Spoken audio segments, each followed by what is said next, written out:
I've got this coffee too, and like it's nothing fancy. It's just Folgers Mm-hmm. out of a drip brew, which Yeah, is perfectly fine. yeah. The best part of waking up is As Folgers in your cup. oh yeah, everybody remembers the jingle from. I don't know. I've not watched TV in a number of years, and I don't have ads on YouTube. So do they still use that jingle? I don't know, No, I don't think they haven't for like 20 years or something. but But everyone still knows it. yeah, it's so catchy. It's Hmm. perfect. My dad still watches a lot of TV and he always like make references to some commercials and I just have no idea what he's talking about. It's always like the most boomer shit out there and I never know what to say. Nice. Yeah. Mhm. Yeah, I don't know how I would respond to somebody trying to talk to me about a commercial. Like it's just an advertisement. Like I don't care about it. It's I somebody trying to know. sell a product. Like that's it. That's all it is.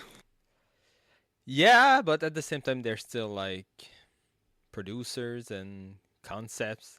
And that Yeah, can still be funny on its own, even if it's still trying to sell you something. I guess that's fair. I guess there are you can have an interesting concept and interesting things. Like didn't David Lynch do like some of the Sony PlayStation portable Oh, or commercials or yeah, was it the Vita? something like I thought those weird ads were for the PS2, but yeah, You might be right. yeah. I remember those. So yeah, it's not how commercial is worth talking about, but I guess there are a few that are kind of interesting. Yeah. I think that was PS3 actually, Oh yeah, yeah, I think so. with Yeah. the really weird commercials with like the baby, like the little baby doll Mhm. in like a blank empty room. Yeah, exactly. Weirdness. Yeah. Baby commercial. Let's get. Is it? Yeah, PS3. Okay, yeah. Okay. We said like every other PlayStation except for the PS3, but we Yeah. got there in the end. I mean, they only have like 7 consoles. It's fine. Yeah, yeah. All right. But this is not the commercial podcast. This is the Trash Nope. Station podcast. The podcast all about weird, unknown, and forgotten video games. I'm your host, Chris, here with my co-host, Max. Max, how are you doing today? I'm doing good. It's good to be back. It feels like I haven't podcasted in like 10 years, but it's just been like a month. But Yeah. still, it feels weird taking such a big break after having like 3 episodes in 3 weeks. But you know, in our friend circles, we're known to play mostly trashy game. We're talking anime games, retro games we've never heard of, the indie stuff on itch.io, and everything in between. And as usual, we'll add those games to our tier list. We call it the Landfill. Chat about our creative hobbies and shout out some of our favorite content creators on the internet. Absolutely. And Max, we got the same number of bullet points here on our list. Yeah, I had to scratch like the bottom of the drawer on this one. Even though I've not been there on the last episode, I have not been gaming a lot in the past few weeks. I'm just being busy with work, videos. I'm gonna talk about that in the hobby Mhm. section. But yeah,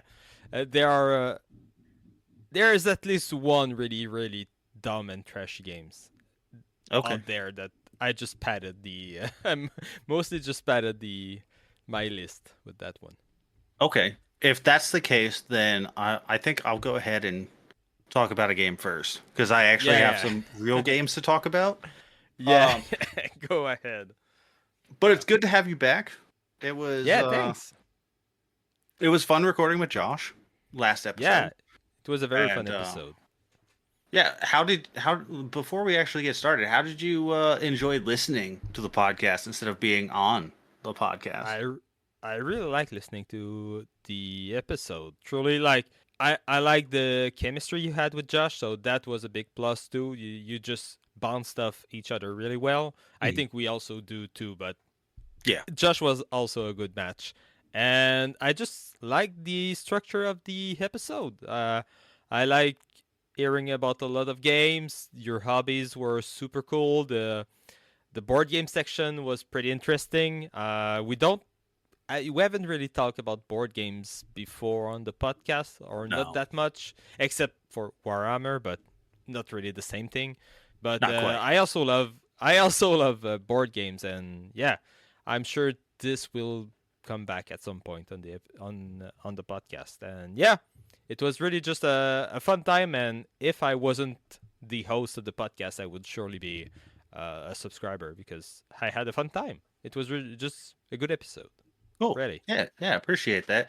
Yeah, I would talk board games more often if I had a more consistent group of people, and we kind of talked about this, Yeah. while we were not recording, just over like direct messages to each other and whatnot in our chat outside of being on microphone, and we're both kind of in the same situation where we don't have that core group that is interested in playing board games on a regular basis. Like every once in a while I'll have some friends come over and we'll play something kind of simple that isn't a larger, more complex game, like something like Betrayal at House on the Hill that Yeah. basically anybody can get into. Mm-hmm. And that's always fun. I enjoy those days where I'm playing games with my friends like that, but it would be nice to have a more consistent group to play some of these bigger games with. And unfortunately, like there is my local game store, and like they have a board game night, but it's the same night that I play Warhammer up there. Oh, dang. And Yeah. on top of that, the let's say the crowd that is there playing the board games is quite a bit older than myself. Like I mean, Okay. I'm Oh, wow. 35.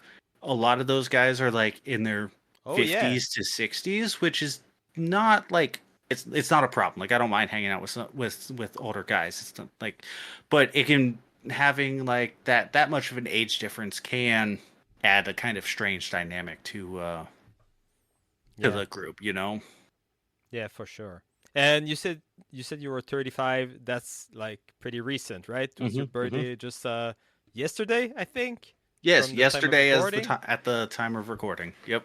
All right. Well, congrats again on still being alive, and I hope you had a great birthday, or if you have anything planned over the weekend, I hope it goes well.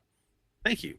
Yeah, didn't do much for my birthday. I never really do, if I'm being perfectly honest with you. Ah, Um, that's fine. yeah, we went out to dinner, and we went to this Mexican restaurant that we hadn't been to before, and this place opened up recently, actually, Okay. and their menu is a little bit different than most of the other Mexican restaurants around here. A lot of the Mexican places have fairly similar menus of Mm-hmm. like the kinds of Yeah. stuff that they offer, and this place has a lot of not the same stuff, which I really liked, and they're Cool. also not super expensive. So I ended up getting a stuffed poblano pepper, which I love poblanos. It's one of my Mm-hmm. favorite like non-spicy peppers. um like I put them in my breakfast burritos and shit like that. Like I'll use poblanos instead of using bell peppers in some recipes and stuff, just because I like the flavor of them a little bit more Yeah. than I like the flavor of normal bell Mm-hmm. peppers. But that was really great. I had a tamale, which was great. I haven't had tamales, a fresh tamale, and I couldn't tell you how long. But tamale was really good. Not quite as good as like the kinds of tamales that you get off like a food truck at 2 a.m. or Yeah. or out of like he- Maybe I don't know how you big just weren't. you're like in your area. I don't know if there's like a huge Hispanic neighborhood or anything like that, but No, it's not really big. okay. So in Kansas City there is a large Hispanic community, and sometimes you can find people just kind of like selling Hispanic food out of the trunk of their car. Not really supposed to do, but No, people do exactly, it exactly. anyway. And buying a tamale out of the trunk of somebody's car is probably the best tamale you're ever gonna have in your Yeah. life. I bet. I bet. Nice. Especially if you're drunk at 2 a.m.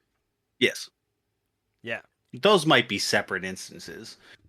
Uh, but yeah. So yeah, birthday was good. Um, and yeah, we'll. I have some plans for this coming weekend that are. I'm considering like my birthday gift to myself. So we'll talk about Cool. that a little bit more when we get into the hobby time. But Awesome. for now, let's talk about some video games. I want to talk about Far Cry 4 again. I talked All about it on right. the last episode. Yep. Um, Far Cry 4 continues to be just a fun fucking video game. Open Mhm. world first person shooter. As I said, I mean, do I really need to explain what a Ubisoft game is at this point? Like I think I everybody don't just think kind of so. Yeah. knows that formula. Um I am really, really close to getting the platinum trophy on this game, which Oh wow. is going to be my goal. Um, I had some help from our friend Mr. Mo. There's a couple of co-op trophies Cool. that you have to do. There's only two actually, which is not unreasonable. One That's of them, technically a couple. yep, that is technically a couple. One of them Yeah. is you have to go into somebody else's game to play as the secondary character, and then uh, take out one of the enemy forts or encampments or whatever they're called. I don't Mhm. remember what they're called. So you have to do that, and then the second one is you have to be in the passenger seat of a vehicle and do a vehicle takedown on another car, which means they have to drive really well and get right up next to another vehicle so that you can activate the trigger to be, which was actually kind of a pain in the ass. Mostly, I think, because the cars drive like shit in Far Cry, and Mr. Mo does not play Far Cry and does not play like this genre of game, Yeah, like yeah, ever. yeah. Uh-huh. And so, like, I don't blame his driving for being bad because my driving's bad in this game because the cars Yep. Yeah. are fucking horrible. Yeah, But I that played a one bit was, of Far Cry New Dawn, and yeah. that also it's the controls have been rough, but also it runs like shit on my computer, so Oh, I nice. don't know. Yeah, every game like I played like the Dark Souls remastered with maxed out graphics and Hmm. everything, no slowdown, perfect gameplay, but Ubisoft, man, I don't know. I cannot map my controller with the game. I have to launch Far Cry through the Ubisoft launcher through Steam so that my controller will work. So yeah, Wow. it's a pain. It's a pain. It stutters. Let's go. Anyway, yeah, Yeah, I that I sounds terrible. yeah, and for the little time of driving I did, that was also rough. Yeah.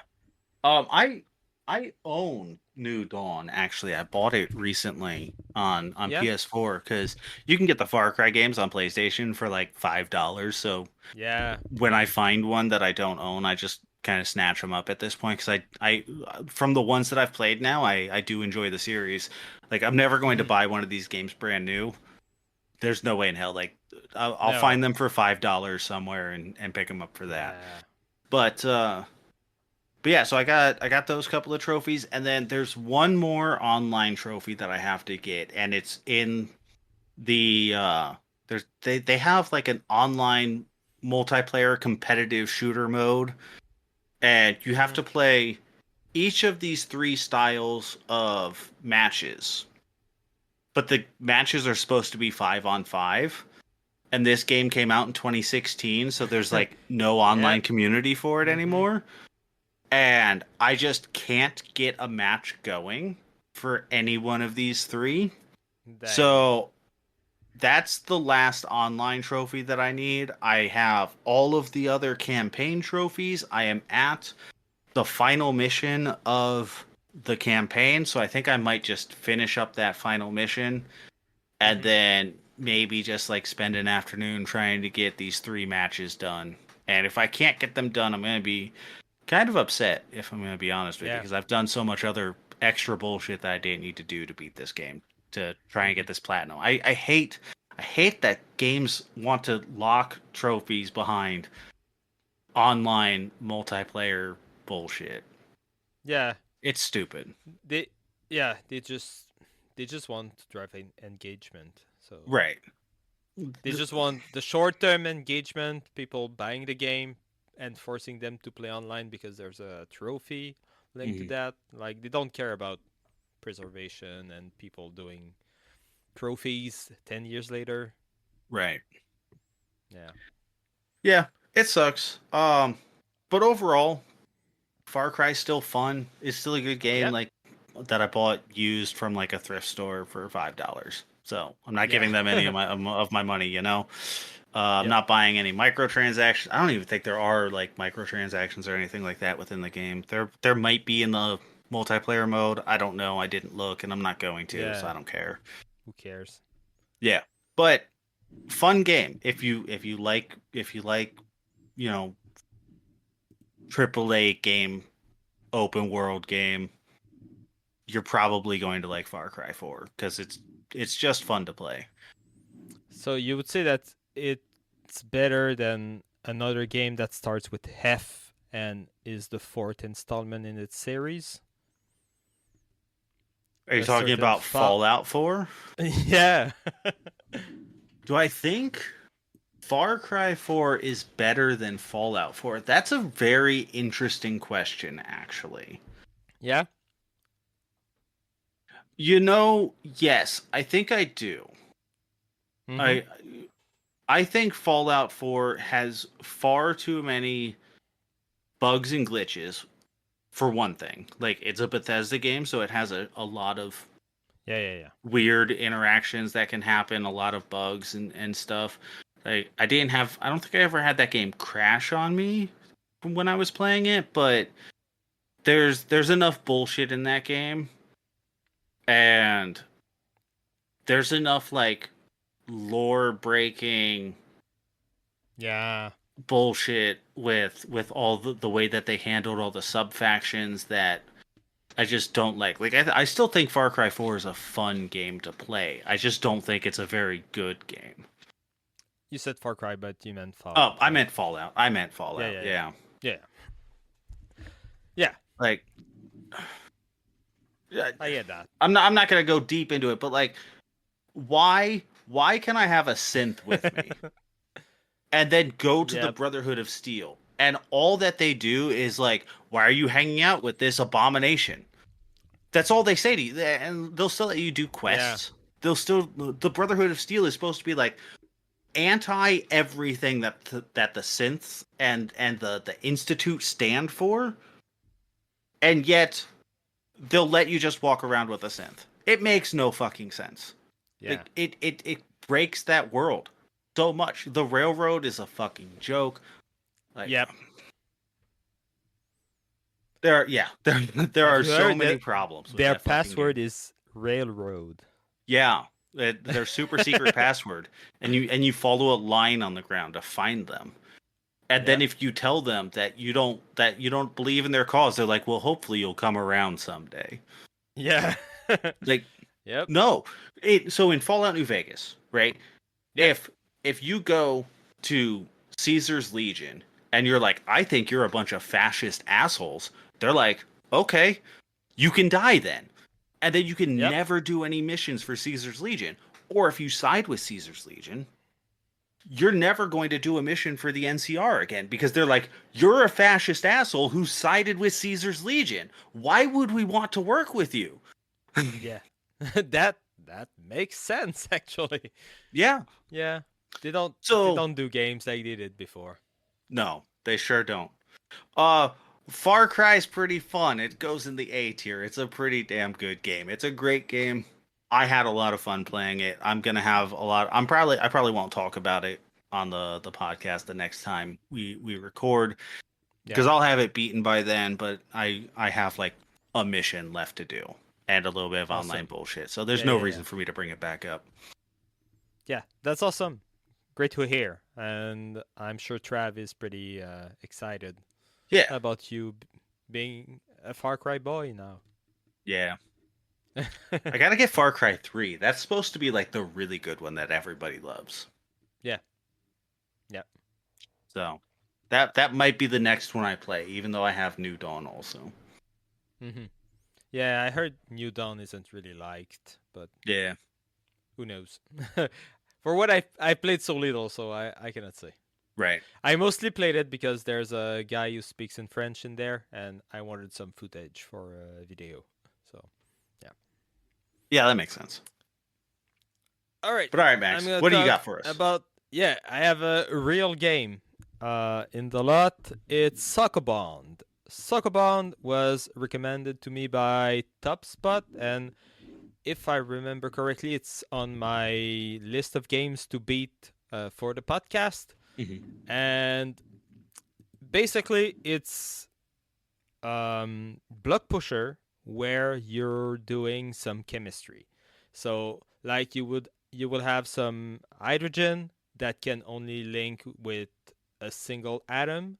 You have oxygen that can link to 2 atoms. Carbons it can link to 4, and I don't remember the fourth one, but the other atom that can link to 3. And then you're pushing those atoms to make molecules, and those are actual real molecules that exist in the real world.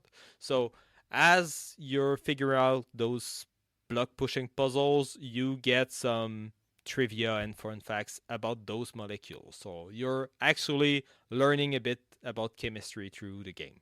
So That's that is, cool. yeah, that's still pretty cool.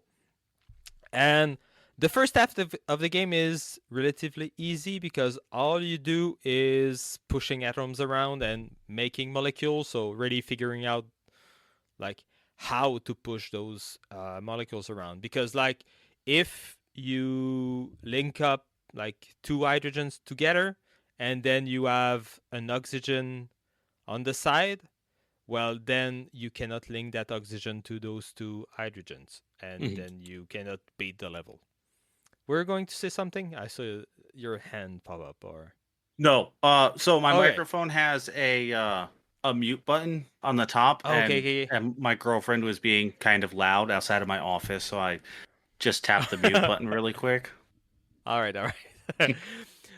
So yeah, so like that first half was relatively easy. You're just pushing stuff around, linking stuff around, making molecules. But then in the second half, you get to have more mechanics. You have like dots on the grid that will break a link between 2 molecules. You have some like circles that will make your molecules spin around, and then you have to spin in the space, but actually find the space to actually spin and connect everything in the right, not just in the right order, but in the right orientation. And there's also another dot on the screen that like a plus that will create another bound between 2 molecules. Like if you link up 2 oxygens molecules together, then you can go on the plus and just create one more link between them if there's still room for them to bound. And that gets a little bit trickier. And then the last part of the game, you combine all of those stuff, all of those mechanics together. So you will get levels where you move around, spin around, and divide the bounds, and those get really difficult. Like there's one level that I checked just the first steps, like the first 2 steps, because I just couldn't figure it out. But so I didn't check the whole solution, just like the first move that I had to do. And everything else I managed to figure it out myself. But some of those levels I just like spend 20 minutes just shitting around, moving, and just trying the same stuff over and over again until it dawned on me what I had to do. And I love block pushers, so this was really in my wheelhouse. And there's one thing that I didn't really like about the game, and it's that it felt a little bit like just moving around, and at some point you figure it out. It Some of those levels I didn't really have a strategy other than just trying, like brute forcing my way through those solutions. Just moving some way doesn't work, then moving another way, and then moving another way until I just find the solution. I don't know if it's because it was too much like spatially involved for me, but Mhm. I didn't really have a strategy in most of those levels. I was just like moving around, and at some point I figured it out. I still had fun, but that was a little bit a downside for me. Okay. And before I put it on the tier list, I want to say that it really reminded me of my own game, Seven Segments Journey, the Mhm. block pusher I did for a game jam. In that game, in my game, you have to move around and then you connect to other numbers and then you can merge numbers together. And you also have like tiles on the ground that can divide your number, just like they have dots on the ground that can break up bounds between uh, two elements. So Mhm. I found it really interesting. It really felt like playing another version of my own game, and that was really fun for me. And it, I wouldn't Yeah. say that the mechanics were close enough that I could like steal mechanics, but it still gave me a couple ideas of what to do with my own game. Okay. Yeah, that sounds interesting. I mean, I was gonna say that like being mechanically similar like that, but with a different presentation in terms of Yeah, it's interesting how those two could kind of intersect with one another. yeah, really, really. So yeah, Sokobond would go in the great games tier. Just a great block pusher. Great mechanics. The trivia section is super fun. You're seeing a bunch of stuff about chemistry that you don't really know about. And once you're done with the game, like it took me really long to see it, but the levels, like they appear. You don't see the full map of levels at the beginning of the game, but Mhm. they appear and appear and appear, and then you realize they're in the shape of the periodic table, and it makes so much sense that I was like, dang it. I Yeah. couldn't believe I didn't realize that what that's what was happening in front of my eyes. And I have a bunch of post game levels that I did not have time to play, but they look pretty difficult, and I'm sure I'm gonna go and beat them at some point because it was really fun. Really fun block pusher. Yeah. Recommended. Sounds great. Sounds like a kind of game that would be a little too difficult for my brain. It's not my genre. Yeah, maybe. I think you could get like easily like 2/3 of the way, but yeah, that last third can get pretty difficult. Right. All right. Next game that I want to talk about is Slime Rancher. Do you Ooh. know anything about this game? Have you heard of this game? Yeah, I've heard of this game. If I'm correct me if I'm wrong, is it like the first person like a bit farm like where you collect slimes and just like Yep. they regrow and then you collect them and stuff? Yep. It is 100% a first-person farming sim.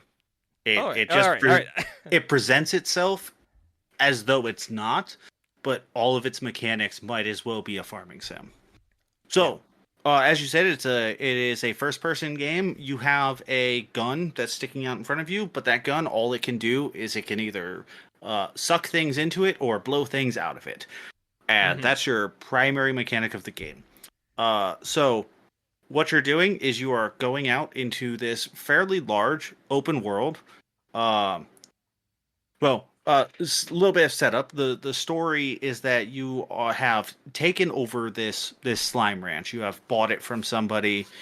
Um, your character's name is Beatrix something, and you've traveled like 100 light years to this planet where you harvest Mhm. slimes, and you're trying to make a living by selling these things that the slimes produce called plorts, which is Okay. a ridiculous name for anything. And Yeah. but so the game itself is a an open world first person game, and you go out into the world and you suck up slimes into your vacuum container, and then you bring them back to your ranch, and you put them into uh, corrals, and Mhm. you keep them there, and then when you feed the slimes, they produce a plort.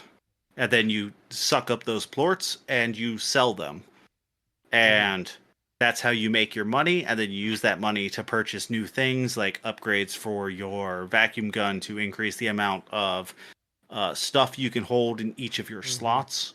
You can increase your health. Power. Not really your sucking power. No.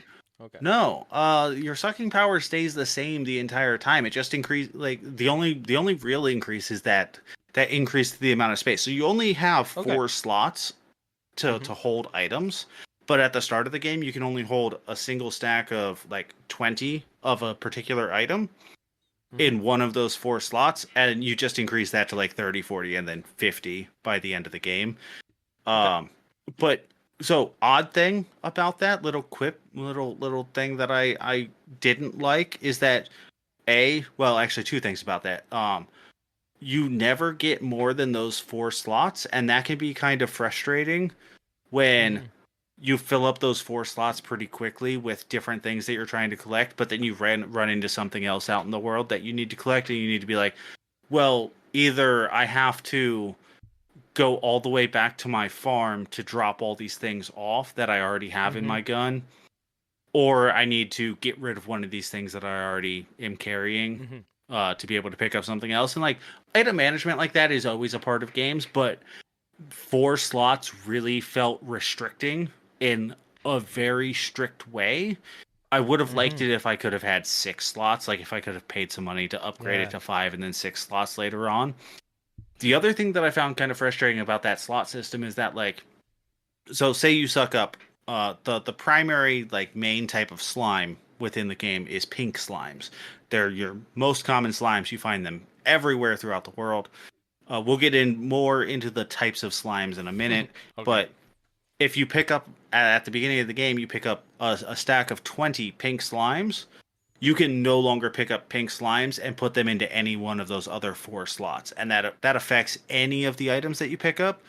So when you get into late game and you're doing heavy farming, you might have 3 or 4 corrals that have a similar type of slime in it, and you'll have, like, let's say 3 corrals that all have, we'll just keep using the pinks as the example, 3 corrals that all are producing pink plorts, and each one of them has 80 pink plorts in it.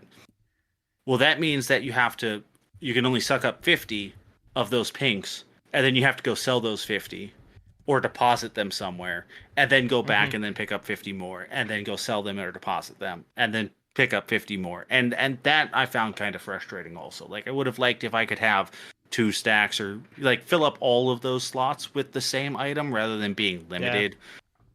But those are minor nitpicks, I would say. And question: fairly minor. Do you only get one? Do you only have the one wrench, and you always have to come back to that wrench, or yes? Does that evolve? Yeah, okay. Yeah, you only ever have the one ranch. Now, you can expand your ranch, which is something that you definitely need to do, but that comes a little bit later. Let's take a step back for a second, go back to the beginning.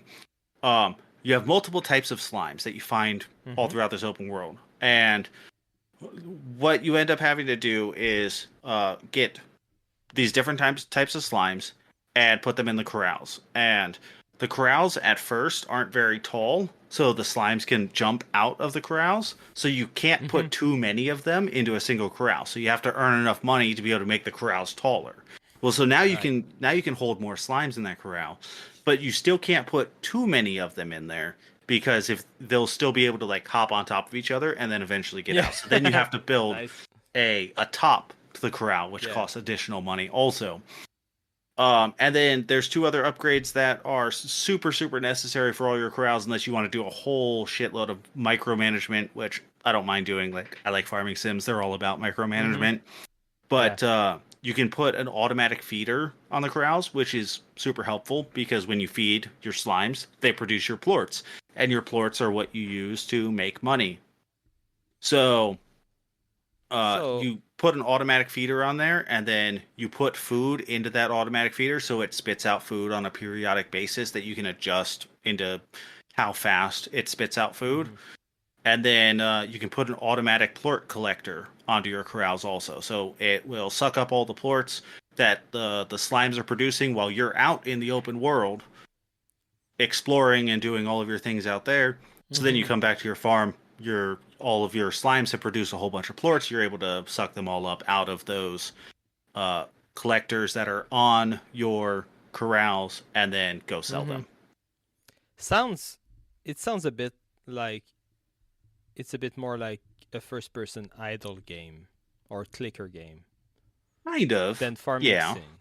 Yeah, you're just like collecting stuff so your number gets bigger so you can buy more stuff and collect more Yeah, stuff. kind of, but I mean, a lot of farming sims are often kind of just like that because so like take Harvest Moon for example. You plant a bunch of seeds and then you every day water those plants so that they will continue to grow. If you forget to water Yeah. them, then they're not going to grow as fast. Same thing will happen with the slimes. If you Mhm. don't feed them, they're not going to produce the money that you need to be able, or the item that you Mhm. need to be able to sell to be able to make money. So that's why I compare it to a farming sim rather than Yeah, like an true, idle true. game or a clicker, because it really feels like those same systems are in place. Plus, you can do farming also in this Okay, game. okay, okay, okay. So, uh, you have certain locations within your farm where you can build these corrals, and instead of just building the corrals, you can build plots to be able to grow certain types of food. So when you start, you don't have you have to get all of your food from out in the open world, but as you progress and you start building some of these plots where you can grow your own food, you just grow it on a spot in your farm, and then you can harvest that on a regular basis. And there's upgrades to those plots also that essentially allow you to like grow the vegetables or fruits faster, water it automatically so that you don't have to actually you don't actually ever have to water it. I think the watering just makes them produce faster, and then there's an upgrade that makes them produce more of whatever you have planted for Okay. each grow cycle. Mhm. Um, but let's get back to the slimes for a second, because Yeah. this game is just it's rife with systems, right? Like Yes. as most farming sims kind of are. You have these multiple types of slimes. So you have the pink slimes that you start off with, and then you'll find like rock slimes, which are blue. And what's the other one early on is tabbies. They look like little. They have like cattails and they're gray and they have whiskers. Um, those are like the three super early ones that you'll find. So if you take a plort from one of those other types of slimes and you feed it to a different colored slime, it will grow and it will become a I think they call them largos. I don't remember. They basically double in size, Okay. and then when you feed that slime, it will produce plorts of both types. So if you have a blue slime and you feed it one of the tabby slimes plorts, it'll become a blue tabby, and then it will produce a blue plort and a gray plort at the same time every time you feed it. But each of the different types of slimes will only eat particular types of food. So it could be advantageous to uh, make these multiple slimes out of pinks, because pinks will eat anything, or make them out of two types of slimes that always want to eat the same type of food. That way you aren't like trying to cross contaminate and like Mhm. what's the way to put it? Having to have extra resources dedicated to a different type of food. Yeah, yeah, yeah. But you kind of also need to do that because each of the types of slimes has a particular food within the game that is their preferred food. And if you feed them their preferred food, they produce double the amount of plorts. So you want to essentially make all of your slimes big, and then put an auto feeder on their cage, and then have a separate plot that is growing that particular type of food so that you're producing the most amount of plorts that you possibly can to be able to make the most amount of money that you possibly can. And there are a total of 15 types of slimes in this game. Mm-hmm. Wow. So it becomes a lot. Yeah. it's Just saying, you just sound like someone talking about a fake game in the cartoon, I talking know. about slimes and tabby and plorts and all of this. To progress forward in this game, you need to make money, and then you can buy additional parts of the ranch, which gives you additional places to be able to set up corrals for your slimes, or set up new like farm plots or whatever, because you can only you can only set those things up in very specific locations that are preset within the game. Yep. So you only have a certain amount that you can have. But then you also get this workshop that you can unlock eventually, which costs 10,000 gold, which is a lot, but you kind of want to get that as early as possible because that workshop allows you to have access to certain types of technology that you can create only in that place that allow you to help progress the actual story of the game forward so that you can get to the later areas of the open world. And in order to make those things, you also need plorts. So not only are you trying to, ranch your slimes and make as many plorts as you can to be able to sell for gold, you also need to put them in this machine because you need certain types of plorts to be able to make the tools that you need to be able to progress farther into the game. Yep. So it becomes this. I mean, there were times where I would spend like 2 hours just managing my farm and going around filling up all the feeding containers and then harvesting all the plorts out of all of the auto collectors and selling them and then putting them in the thing and then making a bunch of stuff and then going around and placing like these drills and stuff that also produce separate items that you need to be able to make other things. And this kind of game is just, it's so much fun for me, and I don't play games like this very often because I get sucked into them really bad. Yeah. But this game's also not very long. Like, if you're, even with me doing a bunch of like just running around and trying to find some of the hidden stuff and whatnot, I can check Steam really quick, actually. We can get a live update here in the studio. I put 22.1 hours, according to Steam, into Slime Rancher and got to the end of the game. I probably could have done that faster. Actually, I know you can do it faster because one of the achievements is to like speed run the game. Yeah. Which I think is Nice. is supposed to be like beat it in under 5 hours or something like that. I'm not going to look that up. I'm not going to look through all the unbeaten achievements. Yeah, it's fun. Like, if you like farming sims, I think this is a good one. If you don't like farming sims, you're not going to like this game. Yeah, that's I don't really think just what it comes down to. Yeah, I don't think I have the patience for those kinds of systems. Yeah. But like, if I'm just like speed running it, like just collecting stuff to get to the end, I think I could get like enough. From what I've seen, the game looks like visually interesting, and just the system looks like chill and fun to just run around and suck stuff up. So I guess I could have fun for like 5 to 10 hours with it. But yeah, I wouldn't get super deep into min-maxing my farm for sure. Yeah, I was definitely min-maxing my farm especially later in the game when I had most of the farm unlocked or all of the farm unlocked. And like I said, I would spend a couple of hours some days just running around my farm and doing all of that management. And I like that kind of stuff. It's fun for me. So awesome. But yeah, it's a really cute game. All the slimes are cool. They're interesting. The different types of slimes that they have, like, you can get damaged by slimes, some of them. Another interesting system. So I want to touch on this really quick because it'll almost certainly happen to everyone as they start playing this game. If you have one of your slimes and it becomes a large slime, but then it eats a plort of a different type of slime, that is not one of the two that already combined to make that slime large, it will Mm-hmm. become what they call it, a tar slime, and it is an angry slime that will like chase down and eat all of the other slimes, but also will attack you. Awesome.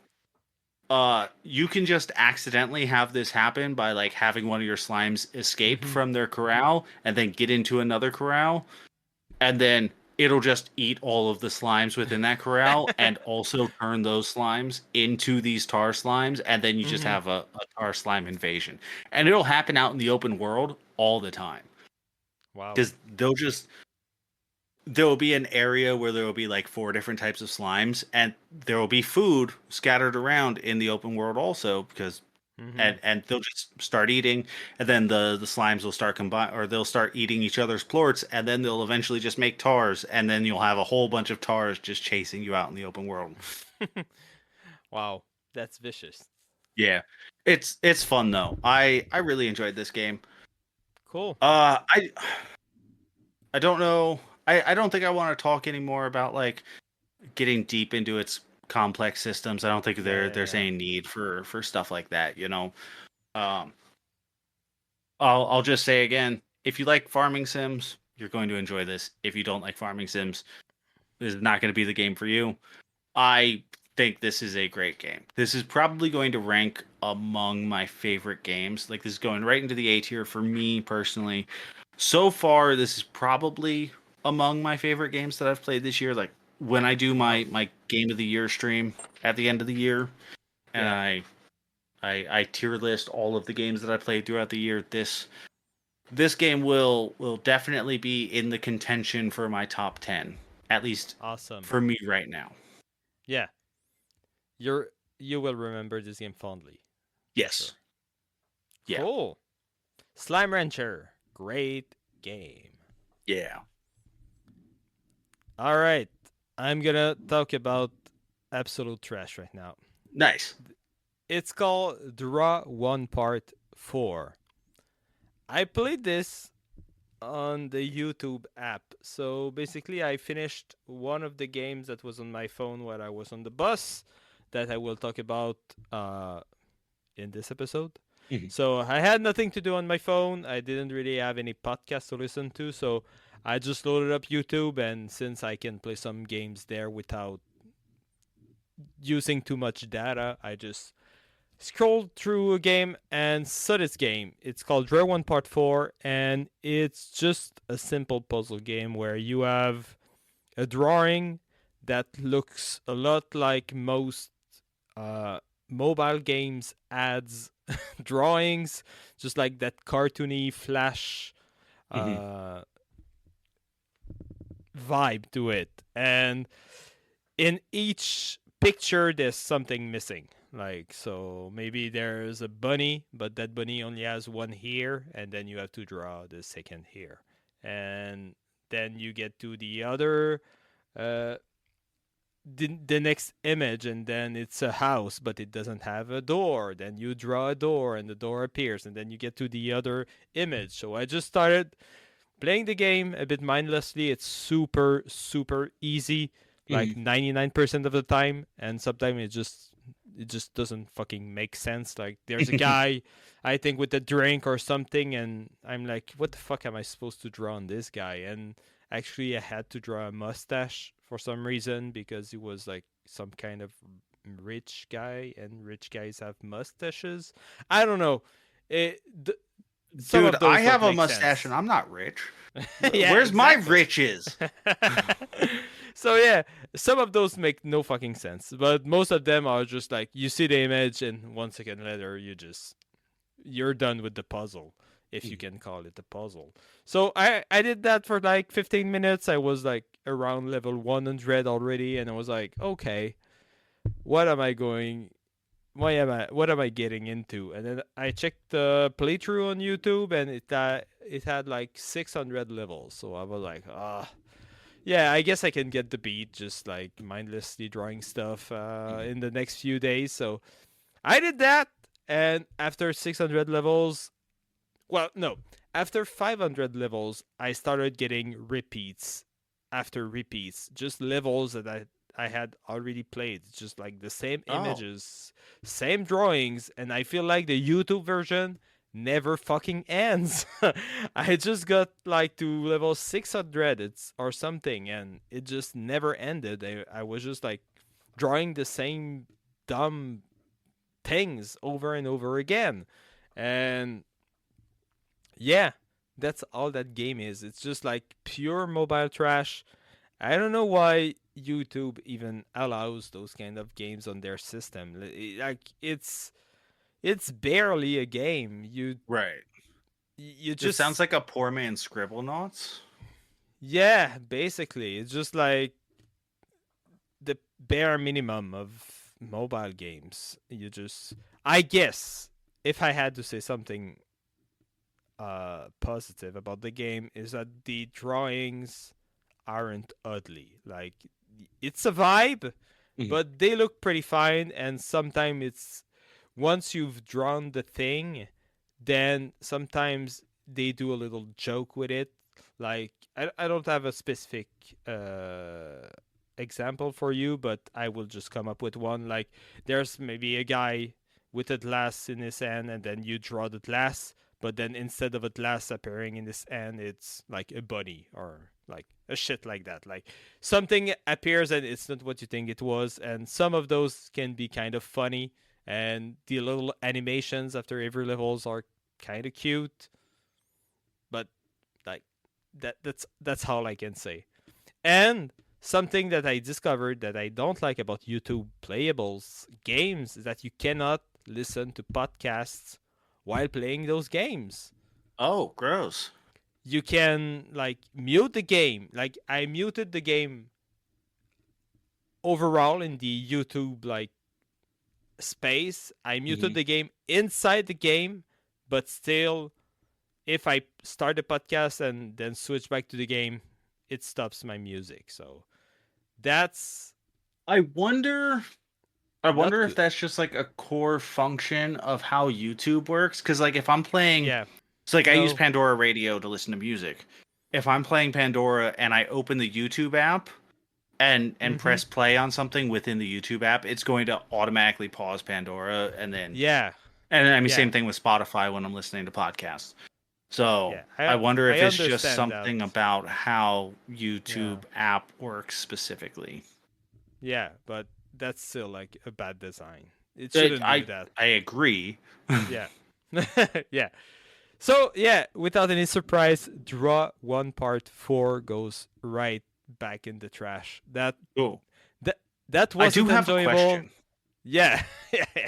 How accurate do your drawings have to be?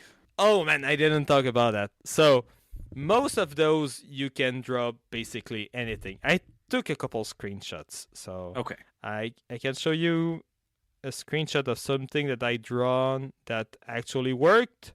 So like I've drawn this and that work, and I also drawn like this.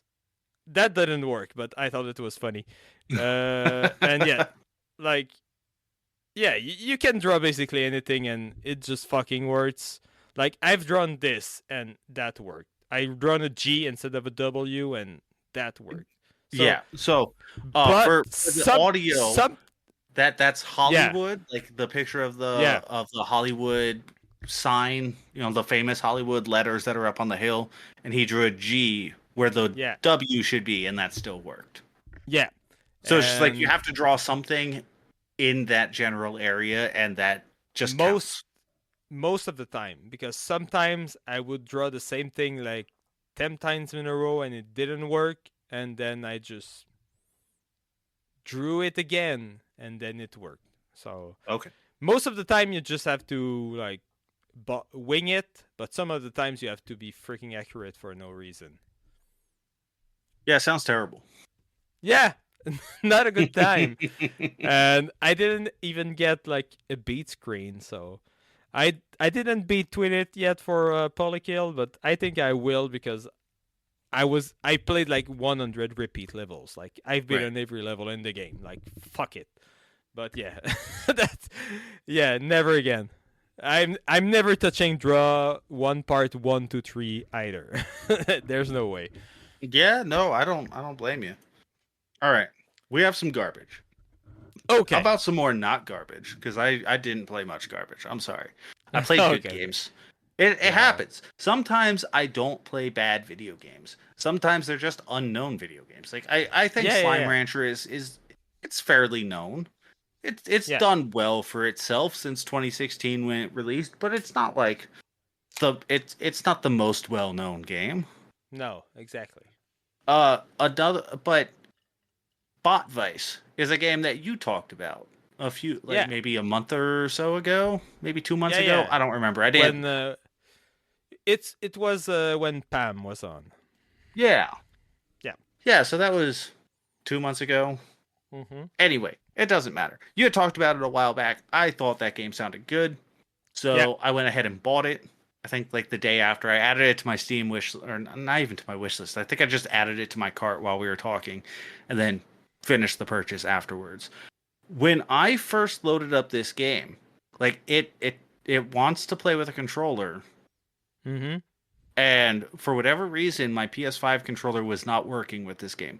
I don't remember what it was doing exactly, but I remember that it was not wanting to function properly.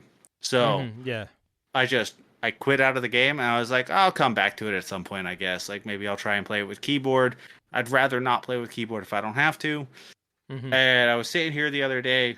I was like, well, I want to play something. I don't want to play something like I had just finished Slime Rancher. I didn't want to like commit myself to something big. So I was like, well, fuck it. It's already installed. I still had it installed on the fucking PC. So Yeah. I went ahead and fired it up. And whatever reason, it fucking works now. Yeah. So, Fucking uh, Steam. yeah. I hate PC gaming sometimes. It just Yeah. something doesn't work, but when it works, it's good. But when it doesn't work, it's just infuriating. Yeah. So, as a refresher, this is the game. It's like a gallery shooter. What you compared it to a Super Nintendo game, and I cannot for the life of me recall what Super Nintendo game you said it was like. It's I'm not googling it right now. Cowboy SNES game. It's Sunset Riders. No, Sunset not Riders. Sunset. No, it's not Sunset Rider. Yeah, Sunset Riders. I think. Yeah. So if you know what Sunset Riders is on Super Nintendo, you'll have a general idea of what this game is. But essentially, you are stuck on the lower plane of this of a level, and all I you can lied. do Wild Guns. It's like Wild Guns. wild guns. That's right. Exactly. What the fuck is Sunset Riders? Hang on. It's another cowboy game, but it's more like Contra. Oh, okay. You know what? I think I've played this, like the actual arcade game. Oh, maybe. Yeah. Anyway, that we're not here to talk about that today. Um, Yeah. so Budweiss. yeah, you're on like you can only move left and right, and you can like duck down behind cover, and all the enemies are up in front of you. And so essentially, you can either shoot straight forward, or you can press one of the triggers to lock onto an enemy, and then you'll aim in that direction regardless of which way you move. And Yep. enemies are shooting a fairly large amount of bullets at you. Like it feels like a bullet hell Oh yeah. in some of these levels. Like it's a lot coming at you all at the same time and from a lot of directions. It could be Oh, yeah, very, oh, very yeah. difficult to avoid getting hit sometimes. You have 4 health. I played on easy, so I don't know. I didn't even try on normal because easy was hard as fuck anyway. But Yes. you have 4 health to get through each one of the individual levels. There's 25 total levels, and Mhm. each level's like a minute long. Yeah. And if you die, it just instantly restarts you. It's kind of like Celeste, where Yeah. if you die, boom, you're right back into it, which makes it really addicting. Like Mm-hmm. if there was just a little bit more friction in the restarting of each one of these levels, I don't think I would have finished this game. Mm-hmm. But Yeah. because it just loads you right back in immediately, it's like, all right, I know what all these enemies do now. Let me try again. All right, I know where the enemies are coming from now. Let me try it Yeah. again. It's the same patterns every time, so Yep. you can learn the levels basically. Yeah, and if you're not good at bullet hells, like I'm not good at bullet hell games. Mm-hmm. You're gonna need to learn these levels. Like there were a couple Oh that I yeah. beat on my first try. Most of the levels I'm doing 3, 4, 5 attempts before I'm Mm-hmm. beating them. Some of the levels even more. Some of the bosses were really tough, but there's a mini boss at the end of every level anyway. But Yeah. but yeah, I mean it's a really simple, just arcade style game. You're shooting at enemies, you need to destroy all the enemies to get to the next level. And as I said, they're each about a minute long. You have a bunch of different weapons that you can choose from. Yeah. So like there's these little robots that show up on screen. You have to shoot at those specifically, and then they'll Yeah. drop power ups for you, and they can be the multiple types of weapons, like machine gun, shotgun, rocket launcher, grenades, Fire a launcher. flamethrower also. Yeah. I think those are the five. That sounds right. Yep. And um, and those will kind of drop randomly, I think. And then if you're low on health, it'll drop health instead of Yeah. a weapon upgrade. And then you just tap L1 and it'll switch to the next weapon. I found it kind of frustrating that I couldn't cycle backwards through my weapons. Yeah. Yeah. Yeah. I remember saying that. Yeah. You have to like always go through, Yeah. and So sometimes you're just fighting with the weapon selection. yep, yeah. So it would have been nice if like I could have just used L1 and L2 to switch forward and switch back. I don't know why they didn't do that, but um overall, like I mostly just use the machine gun and the shotgun anyway. Like I rarely use the Yeah. other ones because the rockets, so the flamethrower, its range is so short. Like it does a lot of damage, but its range is so short that if an enemy is just like kind of a little bit far away from you, it won't hit them. So Yep. it felt kind of pointless most of the time. And then the rockets were so slow that oftentimes when I was aiming at an enemy, the enemy would move out of the way before the rocket ever hit them. Mm-hmm. So Well, those also felt I kind of pointless to me, except against like the large enemies like tanks and whatnot. yeah, Then they and were great. bosses and stuff. Yeah, I also played a lot of the game without like the second half. I played a lot of it without aiming through Hmm. enemies because that's that's what I was getting to. Like I was shooting and the enemies would just move, so I started just shooting straight in front of me and just moving to Right, aim the enemies. That was my strategy in the end because then I could use those stronger weapons by right. just being in front of them. Yeah, I don't know. I found that there were often too many bullets for me to be directly in front of an Yeah, enemy, yeah, so true. I would Also have true. to be I would have to be off to the side and shooting at them, um, to be able to get those attacks off. But yeah, for the most part, I just used the machine gun and the spread gun, Yeah, and I would often just save those until the boss enemy appeared. Because oftentimes, like the boss would smart. appear, and then other enemies are coming in at the same time that the boss is there. So be like, well, I need that machine gun to be able to quickly take down all those other enemies, or to quickly like get rid of this boss's health. The spread gun was great for that also because it's shooting out 3 bullets, and if they got close to me, hitting all 3 bullets on that, it would just Hmm. shred their health super Yep. quick. So that was always fun. Um, yeah, this game's good. This game's really Yeah, good. Yeah, it's I really really fun. enjoyed my time with it. It's tough, Um, but it's fun. oh yeah, it's a tough game. I spent I got quite cross with this game. I'll say a couple of times. There was definitely some cussing coming out of my mouth while I was playing this one. So, I bet. but uh, but yeah, like I said, with the quick restarts, it never made it like too much of a challenge where I felt like it wasn't fair. Like since you're just right back into it as soon as you die, it didn't even matter. So Yeah, uh good time. This is gonna go yeah, right into A tier for me also. It's oh, gonna be a great awesome. game kind of day. Yeah, and how long did it take you to beat the Ah, game? good question. We can compare. Yeah.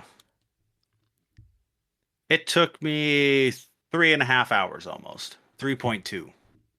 Yeah, I have 3.7, so Okay. mostly the same.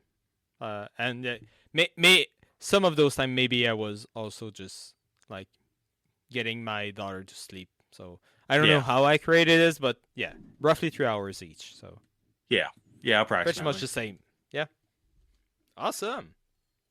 Yeah, good time. Thanks for the recommendation on that one. And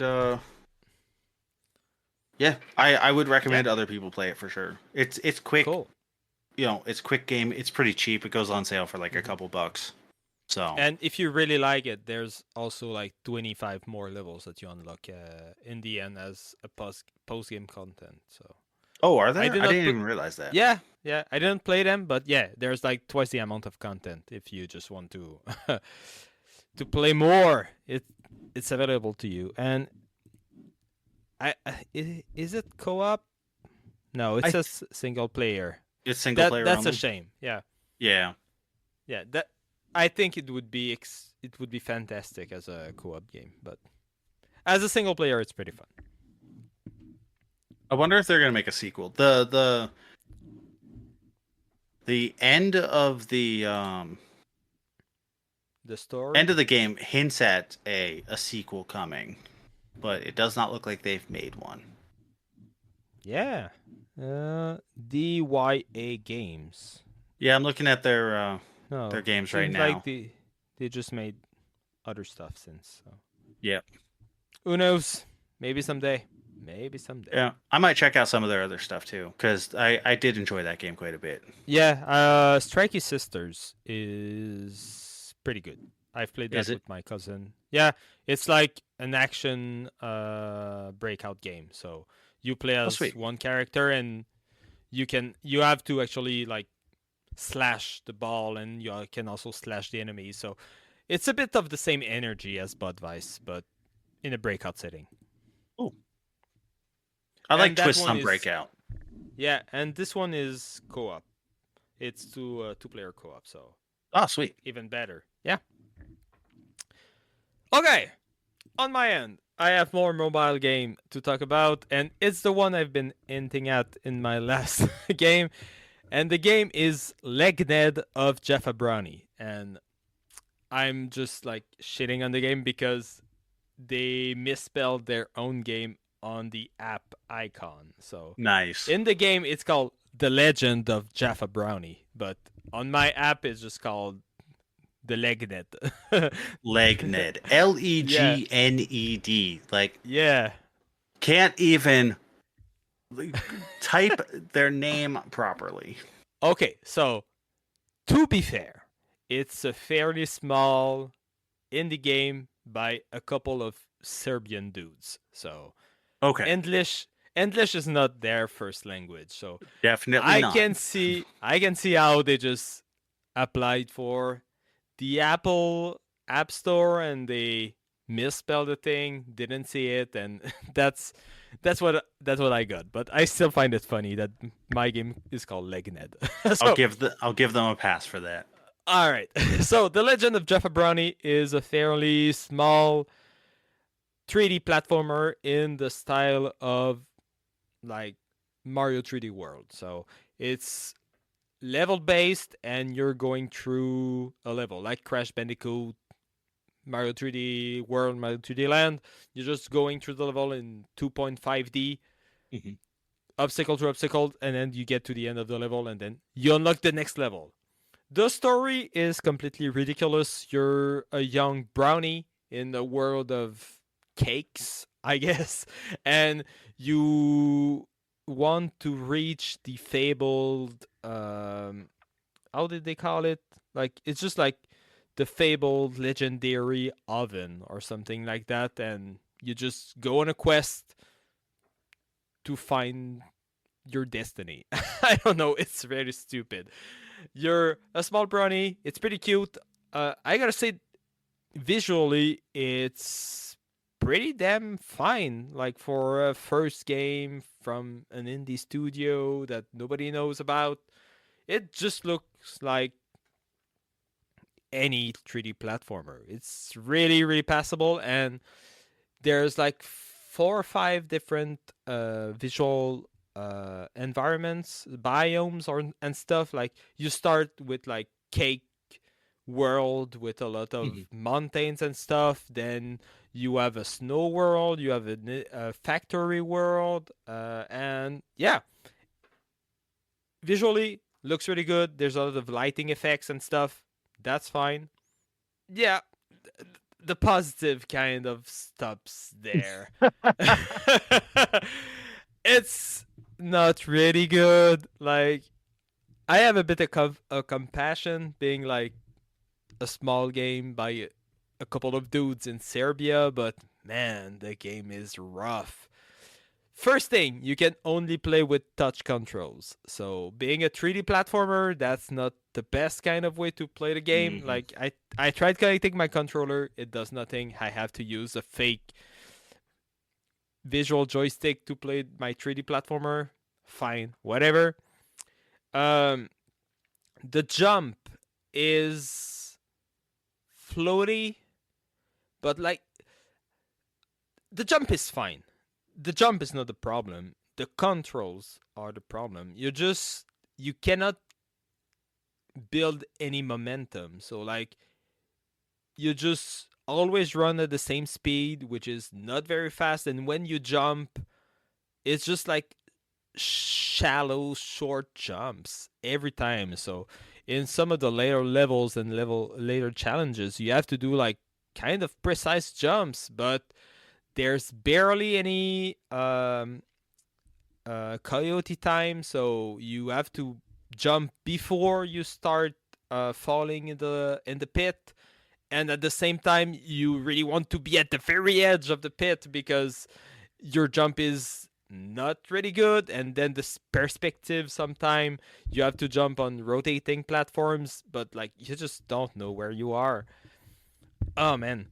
There's also like swinging poles that you can grab onto, and it took me so much time actually understanding like the timing on when to press the button to actually jump off those things. And even then, sometimes I would jump, but then my character would just get stuck in the pole for a while, and then I had to jump again to actually make my jump. You also have a sword that you can slice enemy, but it's the shortest sword range that you've ever played. It's like playing one of those shitty Zelda clones on the NES. Like the sword is not good. You will get damage while you try to fight those other characters.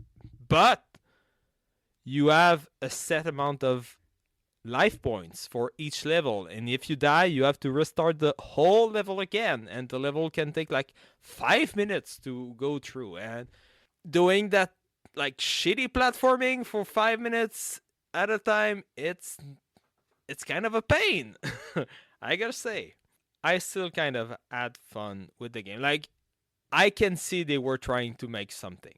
Like, I can respect the dudes, and it wasn't like I'm kind of hyping the badness of the game.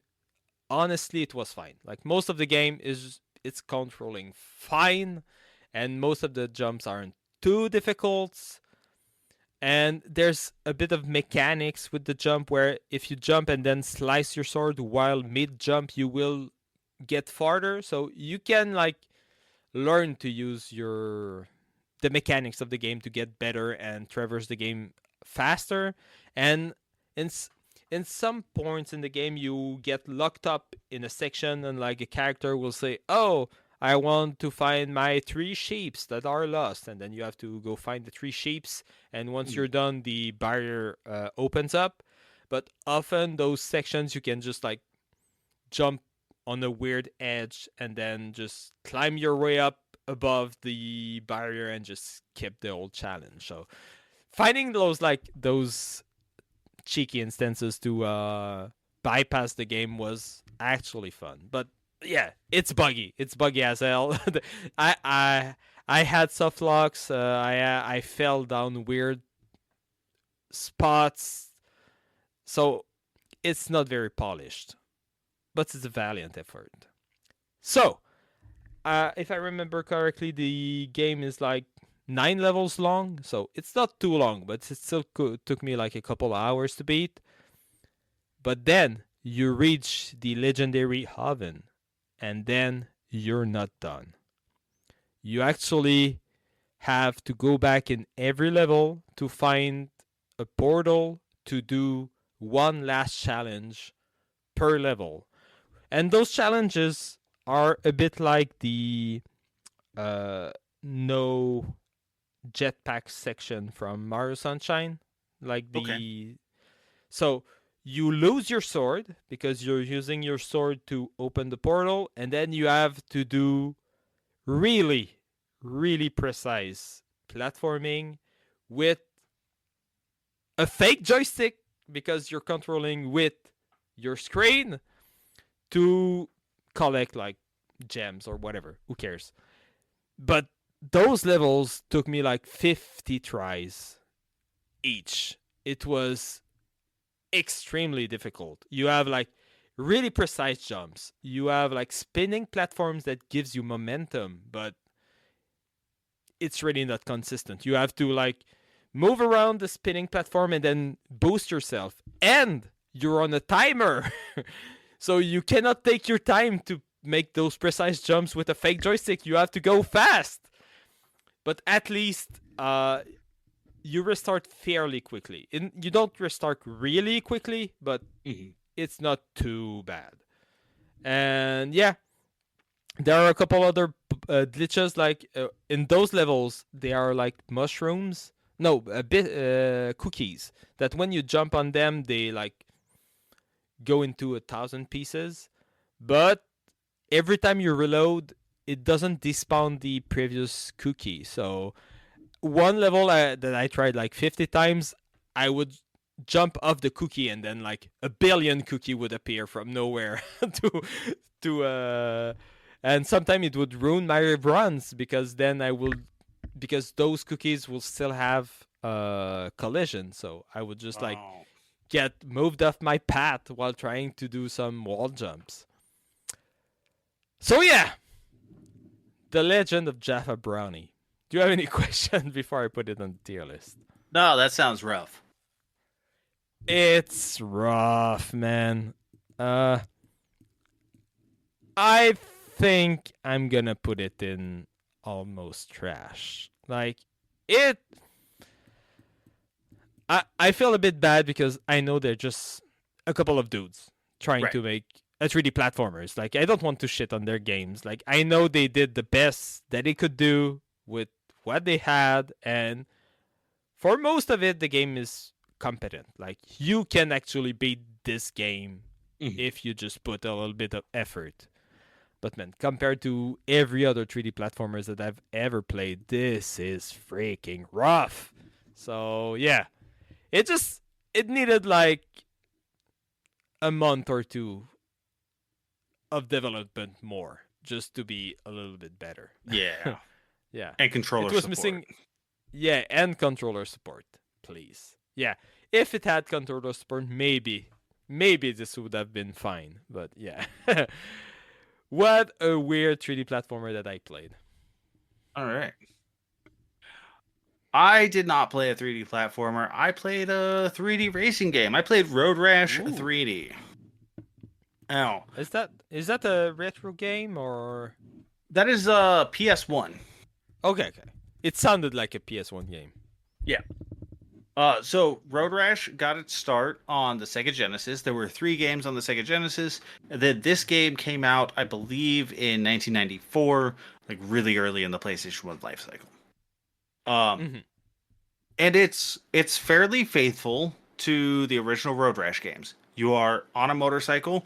You're racing against a bunch of other guys on motorcycles, and you can punch and kick at the other guys on motorcycles and try and do damage to them to make them crash.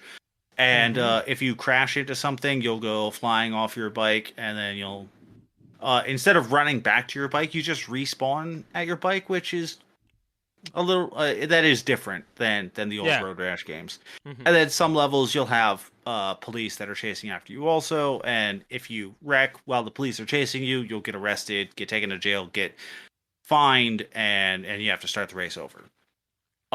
So at its core, this is just more Road Rash, which is fine, but it's not it's not as good as the Genesis games. It has some very very striking flaws. But I want to start with some positives. There are way more styles of bikes in this game than in the original Road Rash games. In those classic games, all you had was like racing bikes, like crotch rockets, whatever you want to call them, street bikes. Um, and that was it. In this game, you can pick between like there's four different styles of bikes. I don't remember what they call them, but like there's two different like types of like street bike type bikes, like those kind of racing bikes that you would see, and then two different styles of like more Harley style, like road bikes, like cruiser bikes, and they'll all have different stats. And then as you progress through the game, you'll be able to buy new bikes of each one of those styles. So like they're separated out into four different categories, but you have multiple bikes from each of those categories that you can purchase. So you start out the game, you buy a bike, whichever one you want. You have one of each style to choose from, and you start playing through some races. And there's FMV cutscenes, which are absolutely hilarious. They got like the shittiest actors they could to act like bikers, and Nice. and like some of them do kind of look like bikers. Like there's some old, like tough looking white guys with big beards and stuff like that. But then there's also like dudes that look like they're straight out of like an 80s punk rock music video with like chains and stuff. And it's like, I don't buy that as a real human being. That looks like somebody who just is acting tough. And then there's like some really weird cutscenes, like when you win a race, you'll get some kind of, there's FMV all over this fucking game. Like they wanted to throw in all the FMV. When you win a race, like some of the winning FMVs will be like a lady dancing, but she's wearing like a leather bikini, and it'll be like these quick shots of like her face and then her body and then a motorcycle, and it's like just snappy quick shots, and it's really weird, not really sexy. It's just weird. Yeah. As for the gameplay, I'm looking at them. It's awesome. Yeah, like I don't mind the FMV cutscenes being in there. I think they're fine. They're strange, and like the characters look kind of stupid, but I'm fine with that. Like it's 90s FMV. Like there's a certain charm to that, right? Yeah. So like that's fun. I don't mind that at all. The actual gameplay itself, the racing feels kind of floaty at first. Like the games on the Genesis were really kind of stiff, and were kind of precise on like, you know, moving across the road and like how sharp you could turn and whatnot. You can turn really really sharp. You turn really fast in this game. And you're playing with the D-pad because this is before the analog stick was introduced on the PS1. And like just tapping left or right sometimes will like send you flying all the way to the other side of a 4-lane road. Which is kind of hard to get used to at first. Like the first several races that I did were like I lost really really badly. And it took a little bit to get used to how this game feels. Once I got used to the feel, I started winning races, and it was good.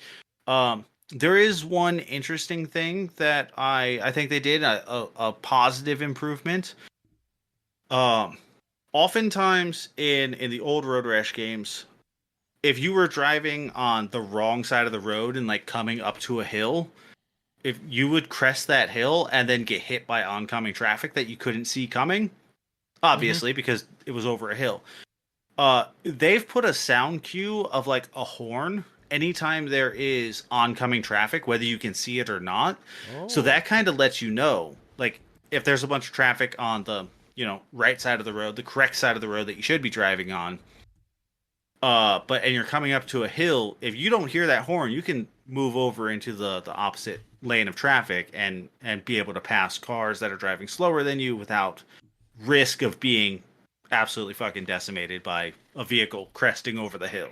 But it Mhm. also lets you know that like there is a car coming, so maybe don't go into that lane. Maybe stay in your own lane and slow Yeah. down a little bit and just try to avoid the car. So I think that's good. I think that is a positive improvement.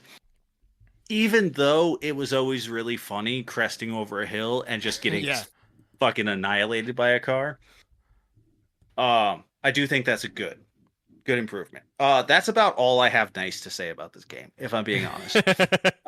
Yeah.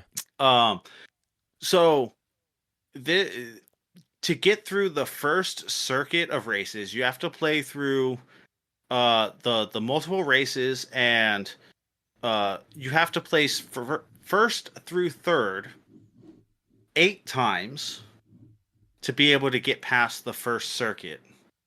And Okay. there's there's a map for this game. Um, it's like they wanted to make an open world game, but didn't quite know how to make an open world game. I'm Mhm. gonna show you the map for this really quick. Okay. So here's the map in Okay. the Okay. manual. Yeah. So Yeah. I understand. each one of those roads is a road that you can race on, which is cool. The And problem they're is, they're all interconnected yeah, for people not being able to see through the podcast. yeah, yeah. So all of these roads are like interconnected into one another. And so a race will have like a random start point and a random end point somewhere on this large open world map. And so you'll have to race in between two spots, and sometimes like where two roads meet in a certain direction is not a very friendly turn, which is kind of shitty, but also a lot of times that also means that you're racing along the same roads a lot, like multiple Yeah. times, which I guess isn't the worst thing because like late even games on the PS2 like Need for Speed Most Wanted would end up doing something similar where you're racing in an open world and you end up racing on a lot of the same roads, but um I don't know, it feels very very samey the entire time that I'm playing this game. Um Complaint number 2 is the music. So they decided that they wanted to have a licensed music soundtrack for this game. Um, and that'd be fine, except they only got 5 bands and about 15 songs. So Yep. you hear the same music constantly, and it's not good music. So like a game like No. Burnout or like a Tony Hawk would have, you know, 30, 40, 60 different songs that you'd be listening to. And Mhm. and yeah, if you play for, an 8-hour sitting, you're going to hear some of those songs again and again. But I streamed this game for 2 hours and heard the same song probably 7 times, you Yeah. know? Yeah.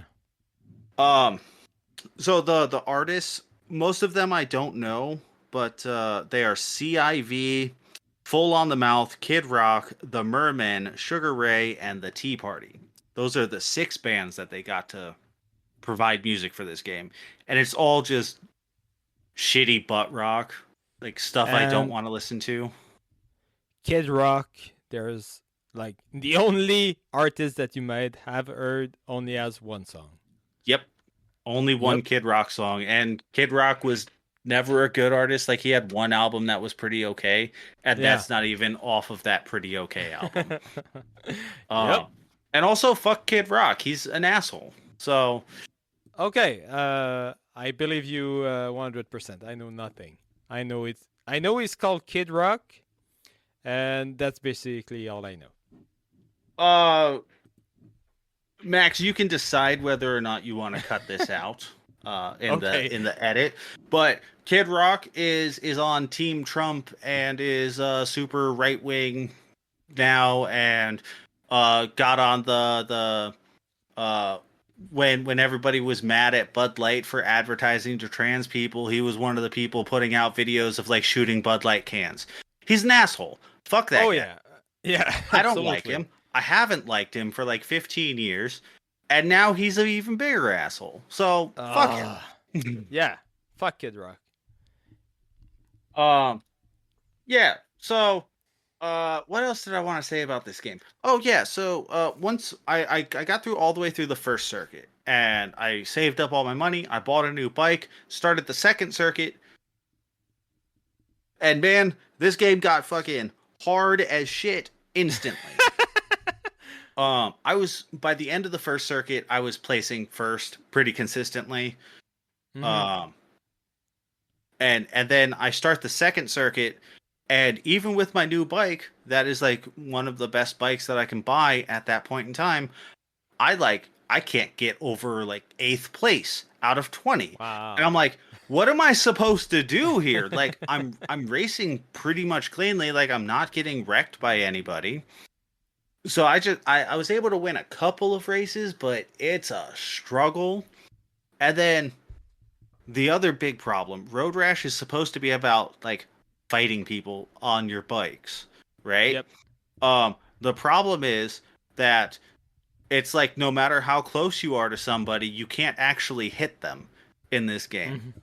Dang. Which, That's the whole point yeah, that's of the Road fun Rash. of Road Rash is punching somebody on their motorcycle and making them fall off. That's the Yeah. whole like that's why I play these games. That's fun. Yeah. I probably hit 3 guys in the entire time I was playing this game, over 2 hours. I got a weapon. I was finally able to steal a weapon from somebody because you don't start with a weapon. I was able Okay. to steal nunchucks from somebody. Can't hit anybody with those nunchucks. They didn't extend the range of my hitbox, apparently. Yeah, this game is. I'm really torn on where I want to Okay. put this game because like I want to say this is fine because like it's kind of an okay 3D racing game, but it's also kind of trash. So I don't know. It's probably almost trash. I don't think I would recommend anybody play this game. Yeah. I mean, you can just play a better Road Rash. Yes, there are You. just better Road Rash games. Like play any of the 3 on Genesis. Those are all better. Play Road Rash 64. That one's infinitely Yeah. better. Yeah. And then I there's a couple other Road Rash games that I didn't know existed. Like there's 2 more that were released on PS1. What? Like For real? yeah, there's 3 Road Rash games on PS1. I don't know how I didn't know this, but there are 3 Road Rash games on PS1 and one of them got a Game Boy Advanced port, Oh yeah, I heard that. Yeah. which I'm going to find that game because I want to play Road Rash on my Game Boy Advanced. That sounds terrible, and I want Ooh, that in my life. I just saw Road Rash 2009 for Java phones, and that tickles my fancy. Oh, how do I make a Java emulator work? Oh yeah, we need to find that out.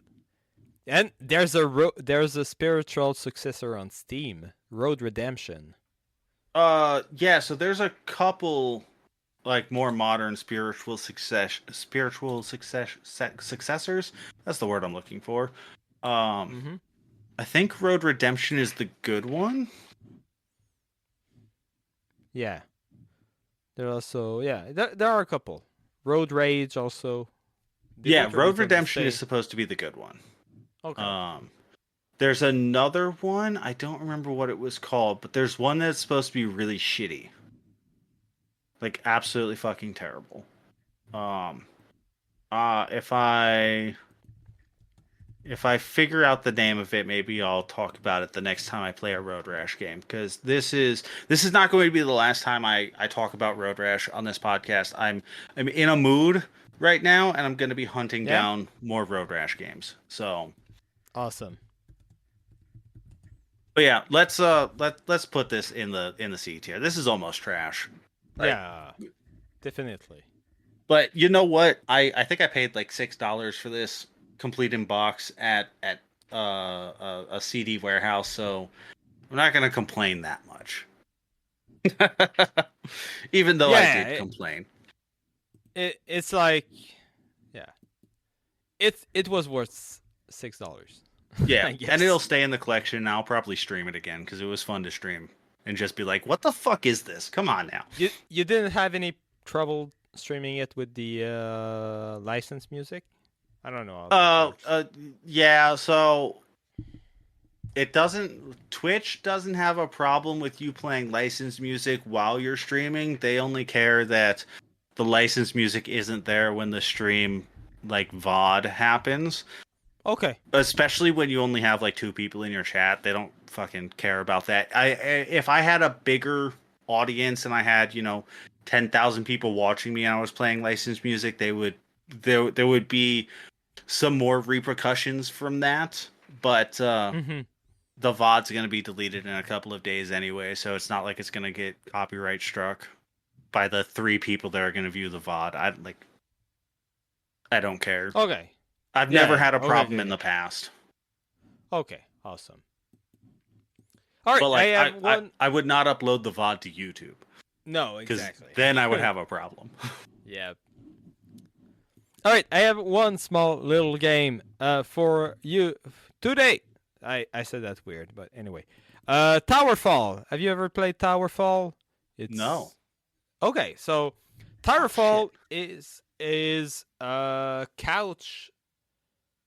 I played couch co-op, but like the main draw of the game is a couch multiplayer game where you fight as archers and you have a limited set of arrows, and then you can throw those arrows in any angle around you, and you have to attack your other enemies, and then you have to go pick up those arrows back to actually have any arrows to shoot at people. And you can also jump on people, and yeah.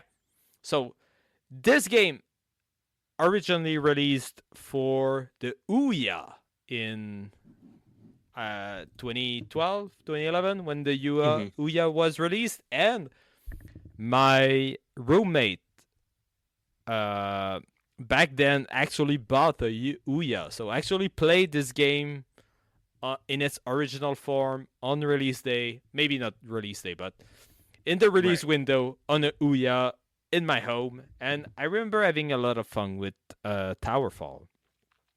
And I think I may have played this before. Now that I'm looking at images of it. Yeah, it was fairly known for a while. Yeah. Because it was like the only good game on, like the only good Ouya game. Like it was the only reason to get the Ouya was to play Towerfall because it was exclusive for a while. And the game is super fun, like especially multiplayer. That's really awesome. Yeah, I think I probably played it multiplayer at a party and got drunk. I bet you had. So the game is pixel art multiplayer game, and like 2 weeks ago I went at my brother's. We had barbecue, and after the barbecue we just went to do the couch, loaded up the Switch, and played some Towerfall. And I realized that Towerfall had like a co-op story mode, so we just went through the story mode. And I say story mode very loosely. You just play a couple levels, and then you have a big boss at the end where you beat the king. So we played co-op, throwing arrows to enemies for a while. The first few levels are fairly easy, and the last few levels we had to try it like 5 times each because it was kind of pretty tough, and there's also friendly fire, so you have to really coordinate with your partner so you don't shoot yourselves. But every time it's the same pattern, so you can learn the levels. So the more you play, the easier it gets because you know where and when the enemies appear. And I won't say very much other than that about Towerfall. The game is super snappy. It looks really good. It's really good pixel art, like tiny characters, a bit like Celeste.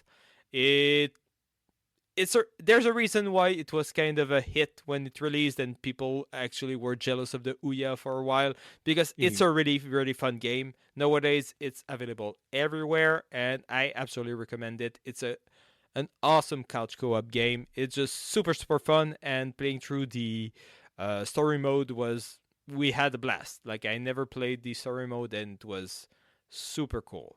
So yeah, Towerfall, I would put it in. Well, for what I played for the story mode, I would put it in great games. I think Cool. as a multiplayer game, I would consider it an absolute banger. For the story mode, it's a bit short, nothing really special, but I had a great time. Like we played for an hour or two, we beat all levels, and it was really fun. Cool. Sounds good. Yeah, That's games. Let's that's move game on for today. to some hobby time.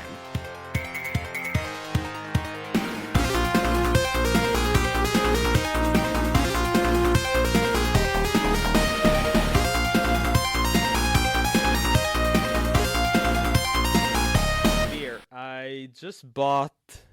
I don't know what's it called. Azia Super Dry. What's it called? Asahi Super Dry beer.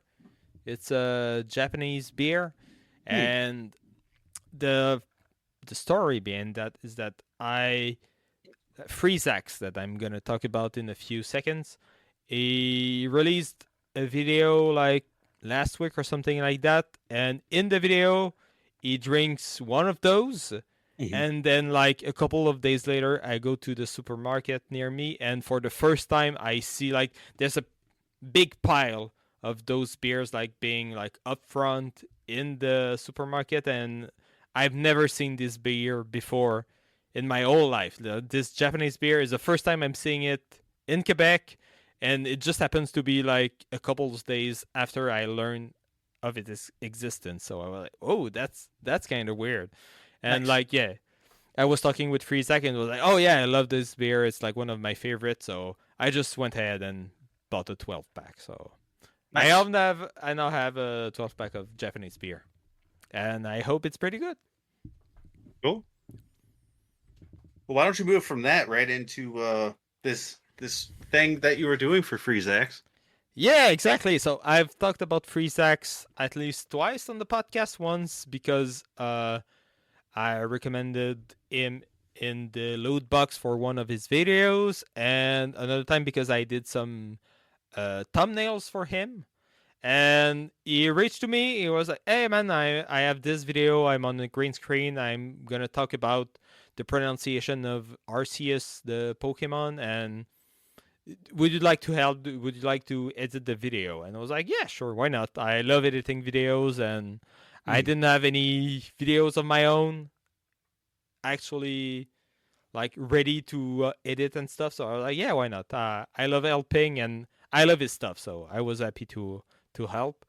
Right. And so in the past like 10 days, I've been spending a lot of time just editing his video, and I edit fairly fast, but at the same time, I get really hung up on a lot of details. Like whenever he says something specific about like a Pokemon or a different subject or anything, I just have to spend like the 5 to 10 minutes to go to internet, find the right clip to put behind him or the right gif of the Pokemon that I want that he's talking about, and then the right pronunciation, and then he pronounce some Pokemon names in Japanese, and then find the Japanese katakana and then bring it in the video and stuff. And editing videos just take a lot of time, but the video is fully edited.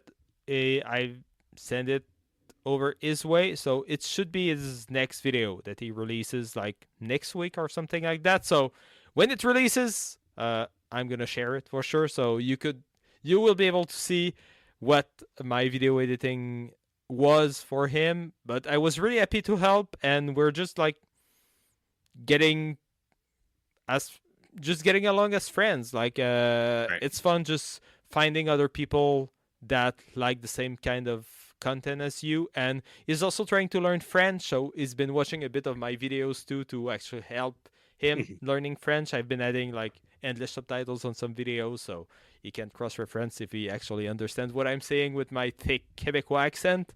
So it's just fun. I'm having fun like editing videos. I have like a friend in Japan now, and I have like an open invite to just go in Japan whenever I actually have money to buy a ticket, because it's freaking expensive going to Japan, especially from like the furthest point away from Japan as possible on the East Coast. But yeah, I'm considering it. Like whenever I have money, that would be like a fun trip. Just going around, making him in person, and just enjoying like the Japanese sights and filming some videos. So yeah, that'd be cool.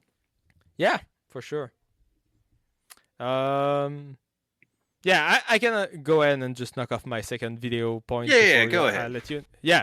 So speaking of videos, my other hobby is also about videos, because I finally concluded my next contract for my videos about Quebec gaming mysteries with Lotto Quebec, like the government entity that I've been working with last year. So last year I've done 6 videos for them, and now they requested 4 more videos for this year. So like every 2 months, like the end of June, August, October, and December, I'm gonna be making more videos for those, and I'm getting paid for those videos, so that's awesome.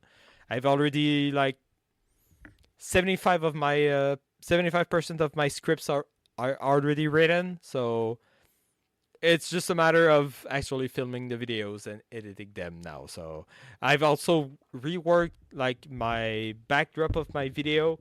I've changed like because I had put like my old TV behind me for my first season, and it was kind of to the side, and you couldn't really see like the back videos that I was playing while I was talking. So I moved it higher up, more behind me. I've added stuff in the background. I have a new puzzle in the background. I have like a plushy corner that I don't think we will see, but I will maybe try to work a bit of my angles. So maybe I have multiple angles while I talk. So my backdrop has been reworked. I've reworked a new intro with like an 80s style. I think I talked about it in a earlier episode. So a lot of the groundwork has been done for that season, so it's just a matter of doing it now that I actually have a contract. So I'm really excited to just go ahead and make more videos for them. Cool. Yeah. All right. As for me, it's been more Warhammer over here on my end. Next weekend I have a tournament coming up. It is a 2-day tournament, so I'll be talking about that on our next episode. Nice. But with these larger 2-day tournaments, they have painting requirements, meaning that all of your models that you're currently playing have to be fully painted and based, and all in the same or similar style to have one cohesive army that you're fielding for the tournament. So I've been doing some testing, figuring out what exactly I wanted to play for that tournament, and I have my list figured out. I've started working on some of the models that are not currently painted, getting them ready. I have some models primed. I haven't done any of the actual painting, but I've got a week to paint 21 models, and most of that is being done with the airbrush, so it's going to take me like a day at most to do most of it. Like it's all going to be pretty quick and easy, painless. You're not going too much in depth in your painting style. This paint scheme that I have I'm playing my Night Haunt, my ghosts still, and the paint scheme that I have here, I'll pick one of these up for you. Is this blue into purple into pink transition, and looks really cool. I'll take some better pictures to put up on something, but it's a really, really easy and fast paint scheme where each model is just quickly sprayed with paint through the airbrush. So once I have one model that's fairly large that's going to require a little bit more detail work to actually get finished, but that will only take me like a few extra hours. So I'm anticipating over this weekend coming up, for our listeners, since we release on Monday, the weekend prior, I To will the have release, most of yeah. this painting done, and then the coming weekend I will play in this tournament, and I'm not expecting to do super well, but I'm also I kind of don't care. I haven't been playing as Mm-hmm. consistently as I was last year or even the year before, so I'm not quite as practiced as I was. But I also wasn't expecting this tournament to sell out. I played the same event last year, and there only ended up being 12 of us out of the available 30 tickets, Mm-hmm. and like that's fine. It wasn't a big deal. But what that meant was that it was a much more casual, laid back vibe last year. Yeah. And this year, the TOs, the tournament organizers, they've been trying to get a little bit more like participation from the Warhammer community, just kind of around the not just like the Kansas City and like Missouri, Proper, Kansas yeah. area, but um get more participation into the city from the greater Great Plains area. So Yeah. we actually had a bunch of people that are going to be coming up from like Oklahoma and northern Texas, people coming down from like Nebraska, from like the west side of Kansas. So people are going to be coming from all over, and like some of these people I'm sure I've met at events in the past. Yeah. So it'd be cool, seeing people that I've seen before, meeting new friends and playing games with new people. But what that also means is that the level of competition is going to be a little bit higher Yeah. than what it was last year. And since I'm a little bit out of practice, my goal for this tournament is to go 2-3, meaning 2 wins and 3 losses. I'll be happy with that kind of result. I feel like I can achieve that without a problem. I don't expect to win this event. I don't Mm-hmm. expect to even win 4 games. I'm also going to have a cooler of beer with me. So I'm going to be Yeah. drinking while I'm playing and Absolutely. just Yeah. trying to have a good time and have Awesome. fun games. So that's really what I'm here for. Like I love being competitive. I like winning, but at the same time I also really just enjoy playing the game Mm-hmm. and having a Yeah. good time playing with I people. So I don't like I don't really like being competitive. Like I like winning. Absolutely. mhm. And that was like a problem when I was younger. I was like a sore loser. But that's been fixed. But like I like a friendly competition, but I don't really like heavy competition. Like let's say Yeah. you play some magic and let's say you do a magic draft, and then people will have analyzed like the draft strategies and stuff. Hmm. I don't like that. I just like I like the draft format. I like just picking cards and making a deck Right. and playing some games. But if you spend like 2 days analyzing your strategy beforehand, I feel like that's not what I'm in here for. I just want to pick Hmm. some cards and play the games. Whatever happens, happens. Just pick a strategy on the fly. I don't want to Yeah. min max. I don't like min maxing, basically. I just like to go ahead and have fun. Yeah. Warhammer, I think Age of Sigmar specifically is really really good for that in particular. Yeah? Like a lot of times the competition, even at the higher level, people are still just there to have fun, even if they're Mm-hmm. trying to win. So like the list that I'm bringing, the army that I'm bringing is still strong. Like I Yeah. could do really well with the army that I'm bringing. It's not going to be a cakewalk for my opponents to walk over me, right? Mm-hmm. Um, but at the same time, I'm being realistic about what I think I'm going to do at this tournament Mm-hmm. because I know I that some of the people that are going to be there are really good players who have been playing for a long mm-hmm. time and Yeah. get more consistent games in than I have this year. So I'm just a little bit out of practice, and that's not to say that like. So I guess what I mean to say is that like I like being competitive, but Mm-hmm. that's not my main goal most of the Yeah. time. Like I enjoy the competition because it leads to fun games, but Yeah.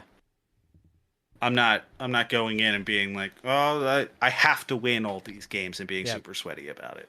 Absolutely. And I have a question. I don't Yeah. really know how Warhammer works, but on the scale of chess to rolling dice, how much strategy versus luck do you have over like you're the one, you can choose how you build your army, but then after that, how much strategy do you have during the actual game? A lot. So Okay.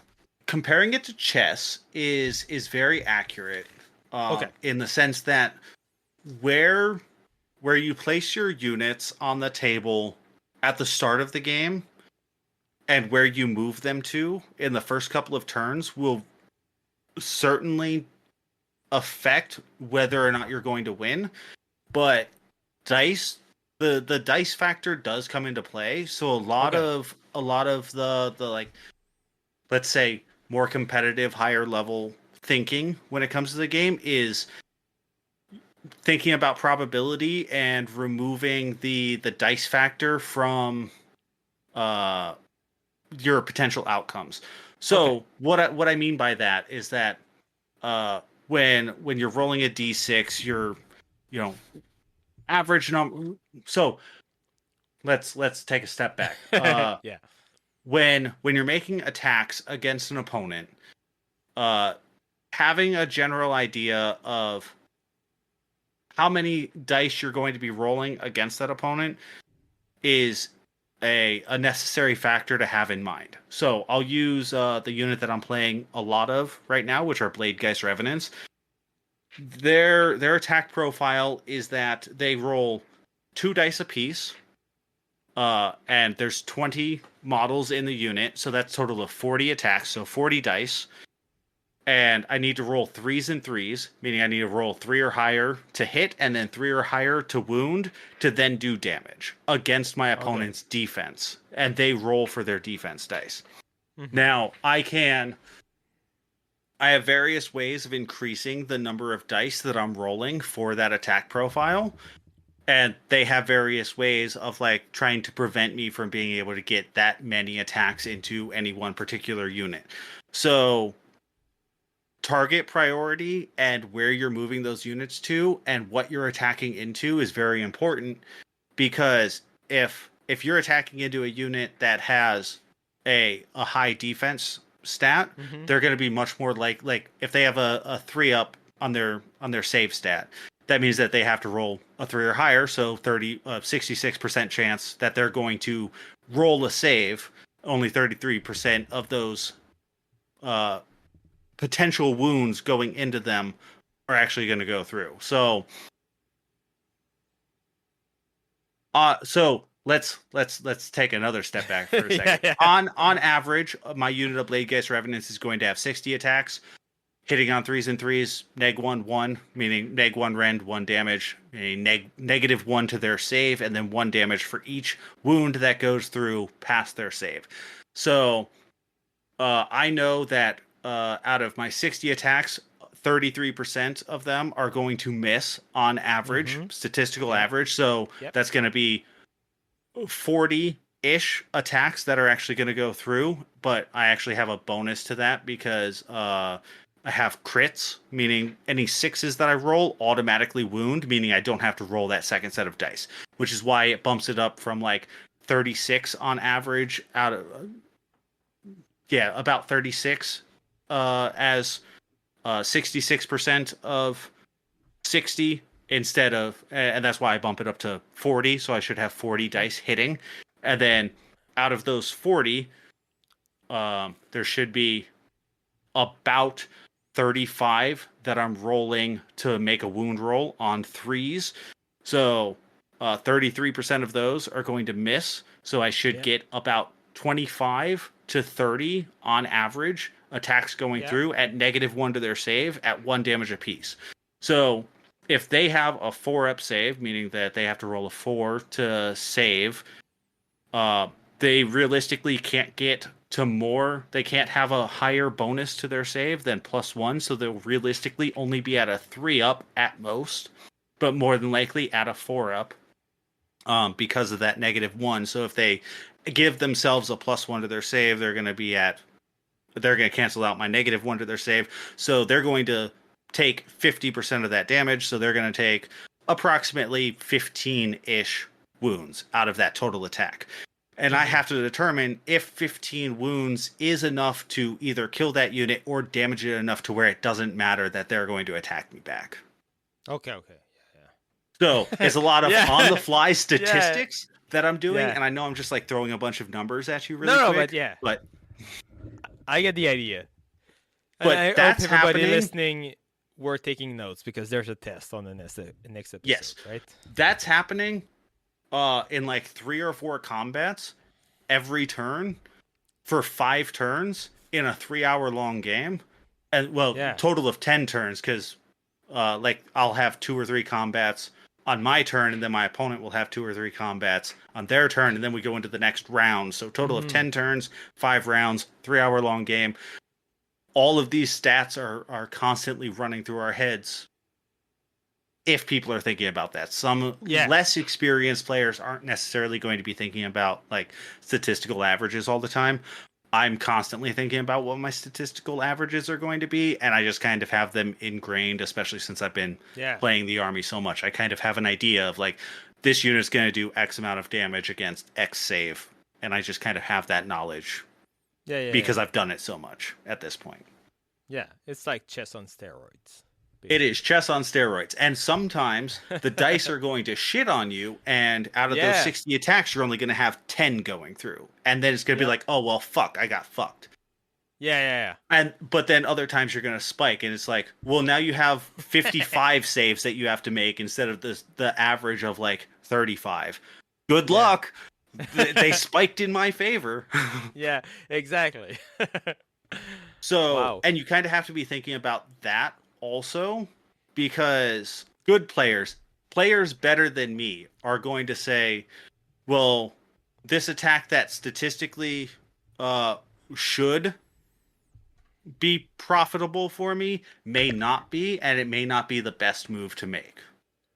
And so like it can be challenging to figure out when is the right time to actually get into combat and when is the right time to avoid combat altogether. And because you don't win games by getting into combat, you prevent your opponent from winning games by getting into combat.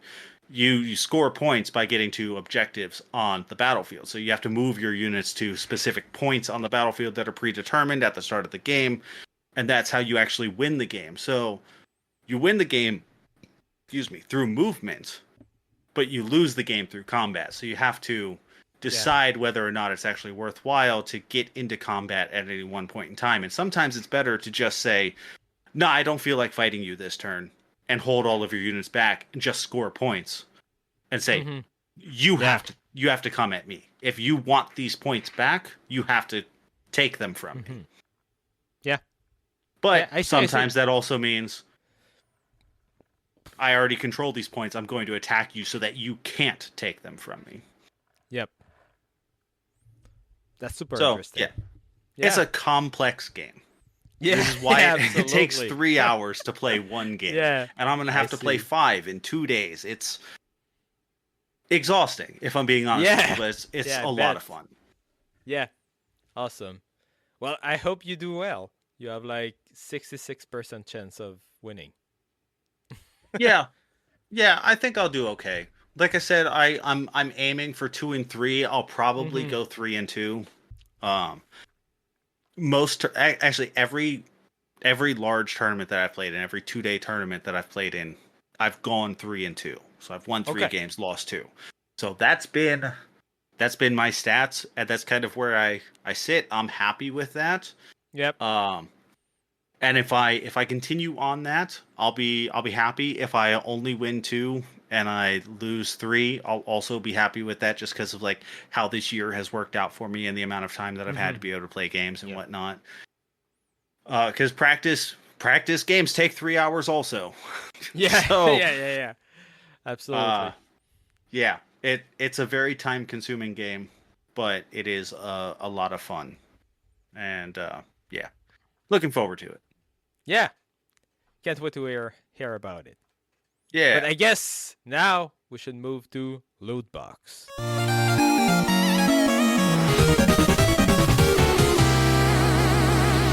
right, Max. I have a couple of videos for the loot box. First is a channel called Dungeon Chill. I don't know if you're familiar with Dungeon Chill. I feel like you've already talked about them. I may Haven't you? have. Possibly. I don't know. I just watched this video. I haven't even gotten all the way through this video. This is a 2 hour long video about the game Kowloon's Gate. The video is called The Unrelenting Insanity of Kowloon's Gate. And this the game was it on Dreamcast? It might have been. It's a older retro game, but it's like a 3D adventure game. But it takes place within the walled city of Kowloon, which was this place in Hong Kong that was like the most densely populated landmass at one point in time, where it was like a few million people stacked on top of one another within like a couple of square miles. Like it was insane. And so this game is about that place, which is that place no longer exists. Kowloon's been completely tore down at this point and been replaced. I think you talked about their previous video, the mysterious serial experiment lane. You know what? I did, and that video was really good too. Yeah. So yeah, Dungeon Chill is great. I continue to enjoy their videos quite a bit, and they talk about weird video games, and I like people that talk about weird video games because that's what I like. That's awesome. Kowloon's Gate also is in Japanese only, so there's no English patch, so there's no way that either of us would ever be able to play this game without learning Japanese. Yeah, that's the only way you can actually learn about it. Yeah, that's awesome.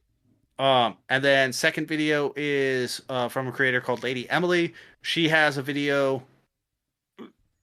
Not her best video. I'll throw that out there, but her videos are really good. She's done a few videos about Channel Awesome, who is old YouTuber.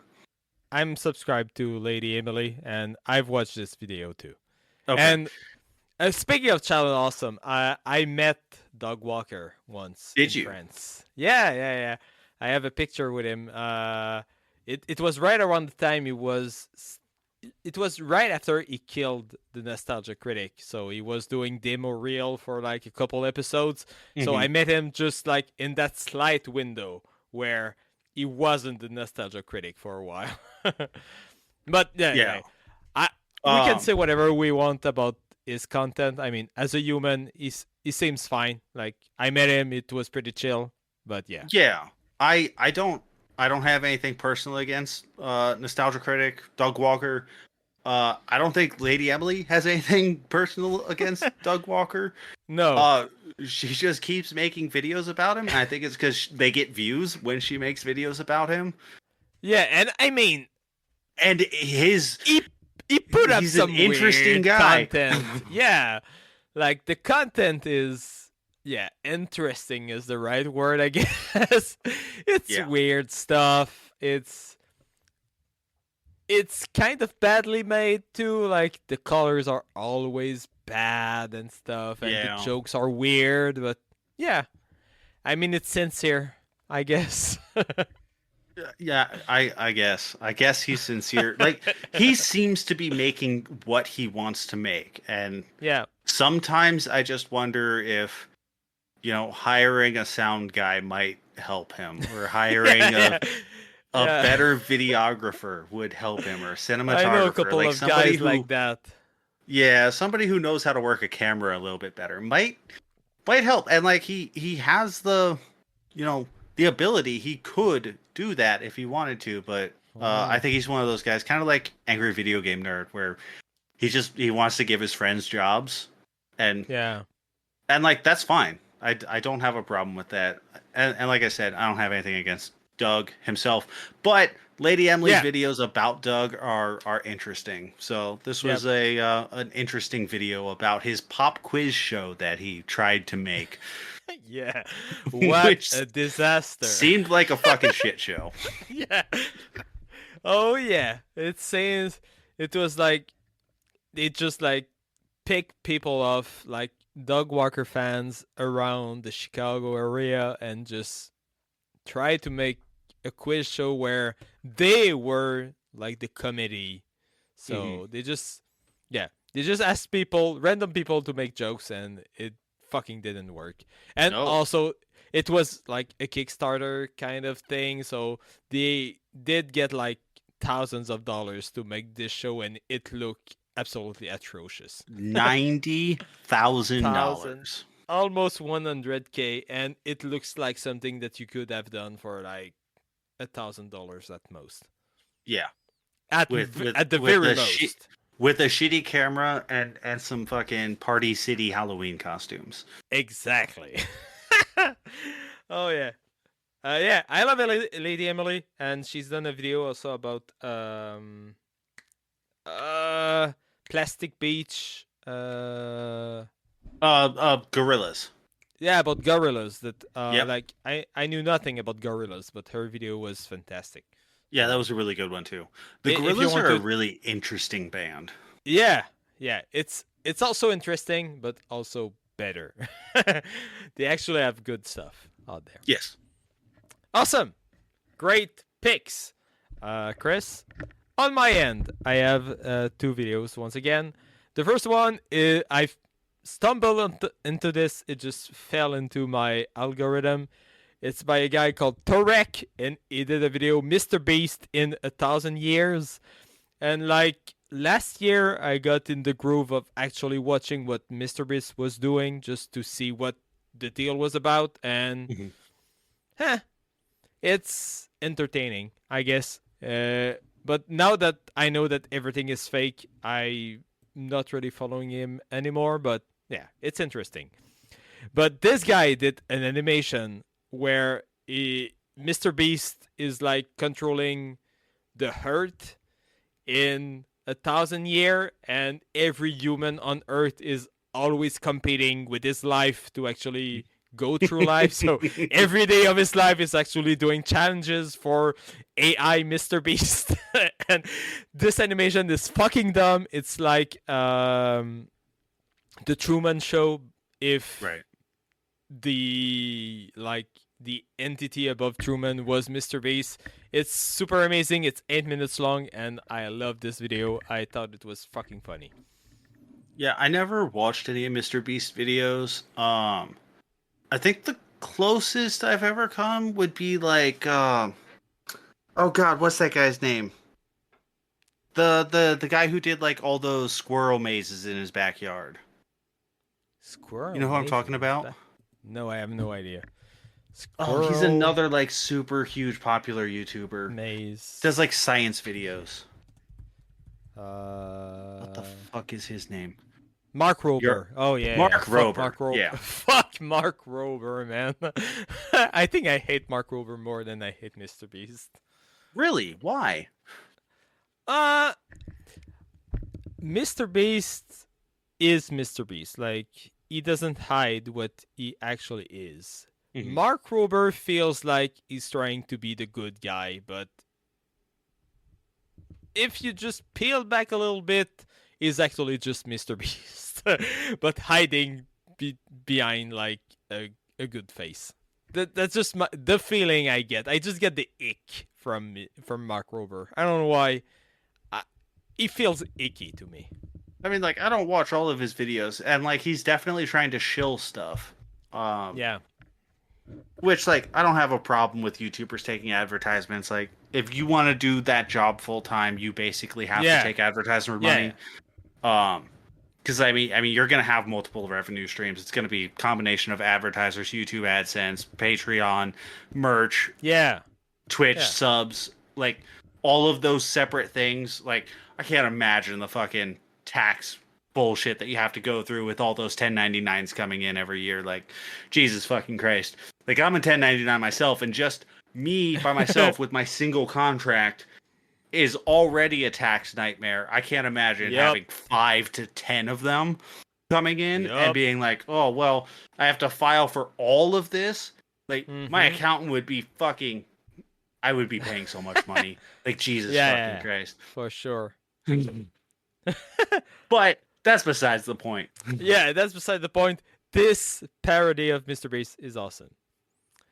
Another video that was recommended to me through the algorithm, thanks the algorithm, is a video from a guy called Brian's Big List of Projects, and he made a video called Building the World's Most Accurate Zora Fishbone Guitar. And it just transformed a real ass guitar, like a very small guitar, and it fit it into a 3D printed fishbone frame, just like Oh, the that's Zora all he did. guitar. It's not all he did, but yeah, Okay, it's so basically all he did. But yes, it's a functioning guitar in the shell of a fishbone, just like Majora's Mask. So I've seen this video pop up on my recommended also, and it's been Yeah. like, so what I don't usually save videos to like a watch later list. What I do is I screenshot them, and then Okay. I'll go back to my screenshots later, and then like search out the video again. That's Why do I do it funny. that way? Yeah, I don't know.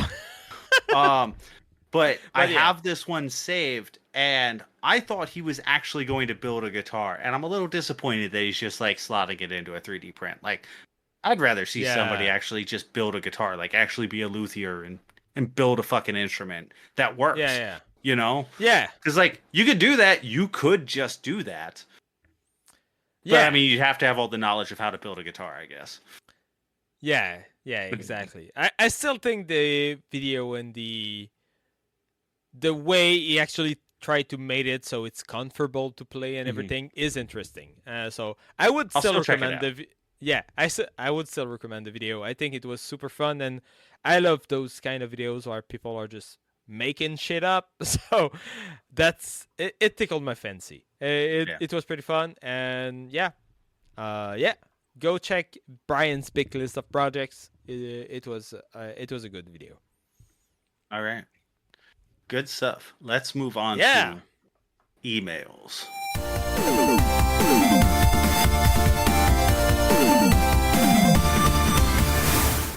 And we have one email from from Robert. one and only Rob, who actually answered our call for actually have some emails. Thank you for emailing us again. He says, dudes, what is the most time you have invested into simply learning how to play a game? Not practicing to get better at the game, but literally just learning the systems. For me, it was Europa Universalis. I hope I'm saying that right. 4. Which I watched a series of 8 45-minute long tutorial videos for. I don't even think Dwarf Fortress took that long. I might be getting a little drunk right now. Yeah, which is why I'm stumbling over my words. Awesome. The drunk station. Yeah. So I thought this was an interesting question, and I didn't have a solid answer for it. I do have a couple of answers. Yeah. And after rereading the email again, one of my answers actually doesn't make sense, because one of my answers would be Soul Calibur.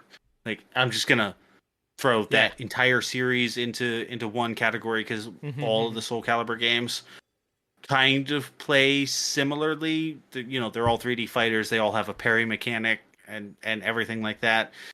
And the amount of time that I've spent in specifically Soul Calibur 2, Soul Calibur 3, and Soul Calibur 6, which are the 3 best games in the series, is an ungodly amount of time. But that's definitely more of like learning how to get better at those games rather than actually learning the systems of the games. But I feel like it's almost kind of the same, because like you in order to be good at a fighting game, you have to learn like character move sets. You have to know parry timings. You have to know what moves can easily flow into what other moves within combo strings from basically every character, and have all that knowledge that you have to learn over a period of time to be able to then be proficient at playing that game against any other character. Absolutely. It feels like it's the same energy as learning like a strategy game like Dwarf Fortress and Europa Universalis. Like you spend a lot of time just learning the characters to actually be able to play them. Yep, and a lot of that comes down to learning to play the characters, because if you know how to play them, you know how their moves flow together, and then you know how to counter them. Cool. So that would be one of my answers. Cool. Do you want me to go ahead and, or do you Yeah. want to trade back and forth on these? Yeah. Let's trade. Let's go. All Let's right. trade. Okay. So my first answer was Jelly Wave, a game I brought to the show last year, 2024. It's the 3D platformer where you're kind of doing slingshot around, like Mhm. web slinging stuff. And like I said, when I played this game, I I bigged the old game, but in the end, I'm not sure of how the slinging mechanic actually works. Right. I just feel like I spend the whole game trying to learn how to actually this like good swinging, and Mhm. I never got to that point where I was 100 confident of on my capacity to actually swing around. So that would be one of my answers where I spend the whole time trying to fine tune the way that I actually swing, and I never really got to it. So I spent like 3 hours playing the game, and 3 hours trying to learn the game, and in the end I just brute forced my way through the end, All right. which seems to be a recurring theme Yeah. in me playing games. Yeah. So Dynasty Tactics is a game that I have spent an ungodly amount of time in for a game that I've never gotten very far in.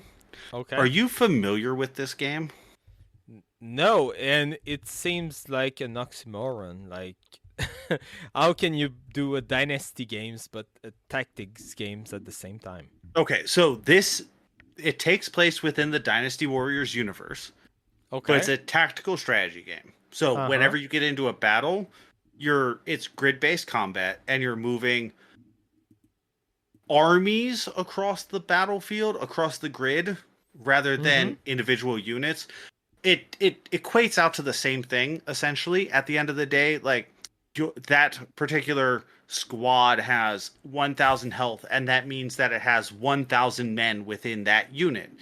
And when they get into combat, if they lose 400 health, that means they only have 600 men left in that unit, meaning they're doing less damage over time or when they get into combat. And which is an interesting twist on the normal strategy, Mm-hmm. tactic kind of gameplay.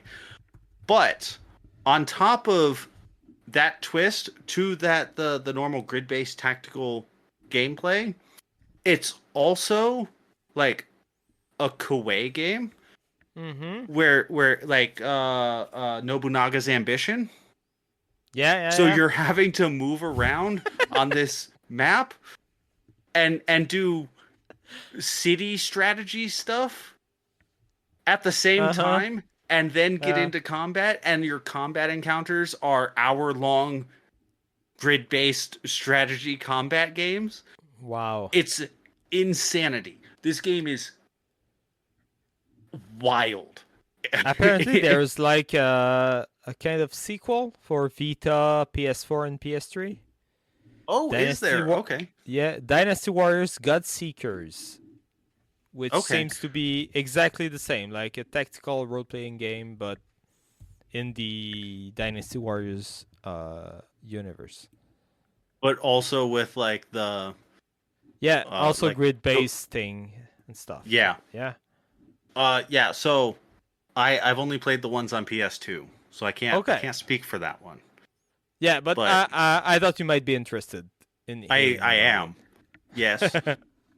Am I going to play a lot of it? Probably, and still not understand it because I don't Yeah. think I fully understand everything that's going on in Dynasty Tactics, if I'm being honest with you. Yeah. It's it's a game that's systems on top of systems on top of systems. Yeah. Like I mean, you're having to like forge alliances with people to then you know be able to have like sorry, somebody is ringing my doorbell. Hang on just a second, Max. Okay, okay. Why can't people read a no soliciting sign? And Because then they why don't are you still care. trying to sell to me after I point to my sign and tell you I don't want solicitors on my property? Oh He man. tried to continue his sales pitch. Like, what? People are dumb. Seriously. Like, That's fuck insulting. off. Get off of my property. Go. Shoot. Get out of here. Yeah. I'm sorry you had to live through that. It is not the first time. Oh, And I'm no. sure it will not be the last. I bet it won't. I bet it won't. Yeah, what was I saying? Dynasty Tactics. Yeah. Game's insane. Like, I don't Yeah. I don't know what else to say about it. Like, Yeah. You need like a systems on top of PhD. systems. Yeah, you need a Yeah. PhD in tactics games to actually play this. Well, you also need a PhD in like knowing how to play a Koei Nobunaga's Ambition game Oh, on wow. top of having like not easy tactics battle like gameplay. Wow. Like tough. Really tough game. Spend a lot of time with it, still don't understand it.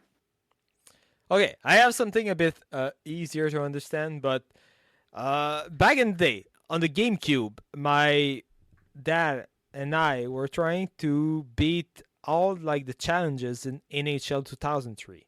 And one of the challenges, because with the challenges you get money, and with the money you could buy cards to complete your collection of trading hockey cards. And one of the challenges was to make a deflection goal. And we spent hours trying to figure out how to do a deflection goal where you... Okay. So if I remember correctly, you should be like in front of the net, and then someone is shooting, and when the puck is crossing you press the Z button, and then that should make your character, your player, like flick the puck into the net. And we legit never got this achievement. Like, we never made it work. We spent hours trying to learn how to do a deflection goal in NHL 2003, and that was before YouTube and stuff, so we couldn't just search for like a video on how to do this. So we just reached like the 99.9% of the game, and we never actually made it through NHL 2003. We were missing always a couple of cards in our collection because we couldn't do all the achievements. Damn. Yep. All right. Last game that I wanted to talk about that came to mind is a game that I have almost brought to this podcast multiple times, and I have not yet because I'm still. I don't want to say I'm still working on it because I haven't played it for a little while, but it's called Surviving Mars, and it is a strategy city builder. Okay. Except you're building a colony on Mars, and the tutorial for this game is about 6 hours long, if I remember correctly.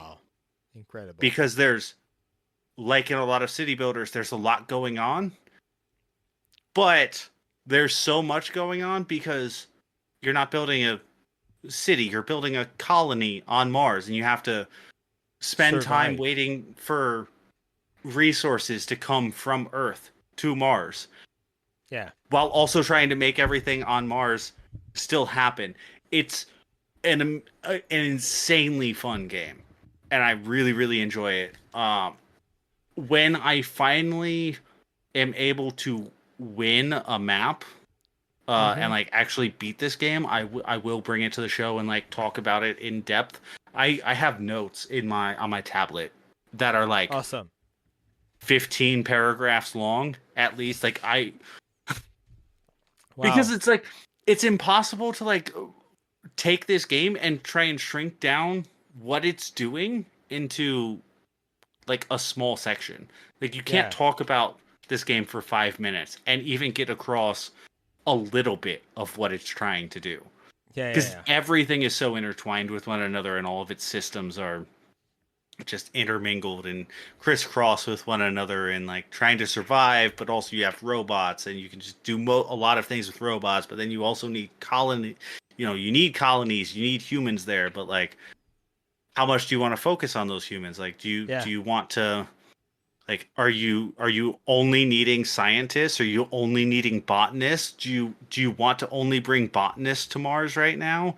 Mm-hmm. And of those botanists, you have to look through their individual stats and be like, well, this one is an alcoholic, so maybe I shouldn't bring them to Mars because they're going to have a Yeah. drinking problem. And this Yeah. one is depressed, and maybe I shouldn't bring them to Mars because they're going to Wow. cause problems for other people within the colony. And it's just like, there's a lot. Yeah, There's a yeah, lot going yeah. on in this game. Awesome. That sounds like your jam. It's really good. I've put like 50 hours into this game. It's insane. It's so good. Wow. Okay. I have on the list. I have one last thing, but I have actually two things I want to talk about. Okay. So the first one is the game Gunzi. I think there's a subtitle there. It's Gunzi the Duel. I think. Yeah, Gunzi the Duel. It's like sword slashing FPS Okay. PvP game. Like I played that like when I was 15 years old, and I had a friend who really loved this game, and like, yeah, you need to try this game, and one of the main things that you need to learn is the butterfly technique. That's basically how it sounded, and basically if you jump through a wall and slash your sword, you could like gain height and continue climbing the wall while doing that like sword slashing technique. And I remember that it was really adamant that I needed to learn that to actually play the game. And I remember like trying for like over a week, and I could never really get down to it. And then I had a fallout with this friend and never actually played Gunzi. But like for a week, I spent a lot of time just trying to learn the butterfly technique in Gunzi, and it never actually, I never actually got it to work. Okay. But I think my best answer for this question, Rob, is not actually a game. It's RPG Maker. Like, Yeah, that's fair. I didn't even think about that. I spent so much time trying to understand how to actually make games with RPG Maker. What a variable is. What does it do? Why can you put anything in a variable and stuff? And that's where I actually learned to actually code at the basic level. And I'm now a developer for like that's my profession and all that. And it all started with making like Mario platformers in RPG Maker. So yeah, I spent so much time just trying to learn to make RPG games, and not just RPG games. Like I made platformers, I make RPG games, I made a bunch of stuff in RPG Maker. I tried to make puzzle games and stuff. So and then that led me to Flash, and then I spent a lot of time trying to learn Flash, and all of those I was self-taught, and there was no YouTube back then, so I just had to follow tutorials and try to make games from those, and downloading other games, loading them into RPG Maker, and trying to see what the code was doing and try to replicating it. So I think my best answer for your question is RPG Maker, trying to make game with a game. That's what I spend the most time trying to learn, and it ended up giving me a profession. So that's pretty cool. Yeah, that's really cool. I never got that deep into it. Like I tried to understand what RPG Maker was trying to do, and I did not. So yeah, but I did spend quite a bit of time with it. Yeah, it can get pretty convoluted. But I remember having like an haha moment when I actually figured out that like a variable can be anything. Like I remember that feeling of, oh shit, I just can put anything in the variable. It's just like something in memory. You just put whatever you want in it, and that's really when my developer brain just clicked in. That was when I was following a tutorial, and that clicked in.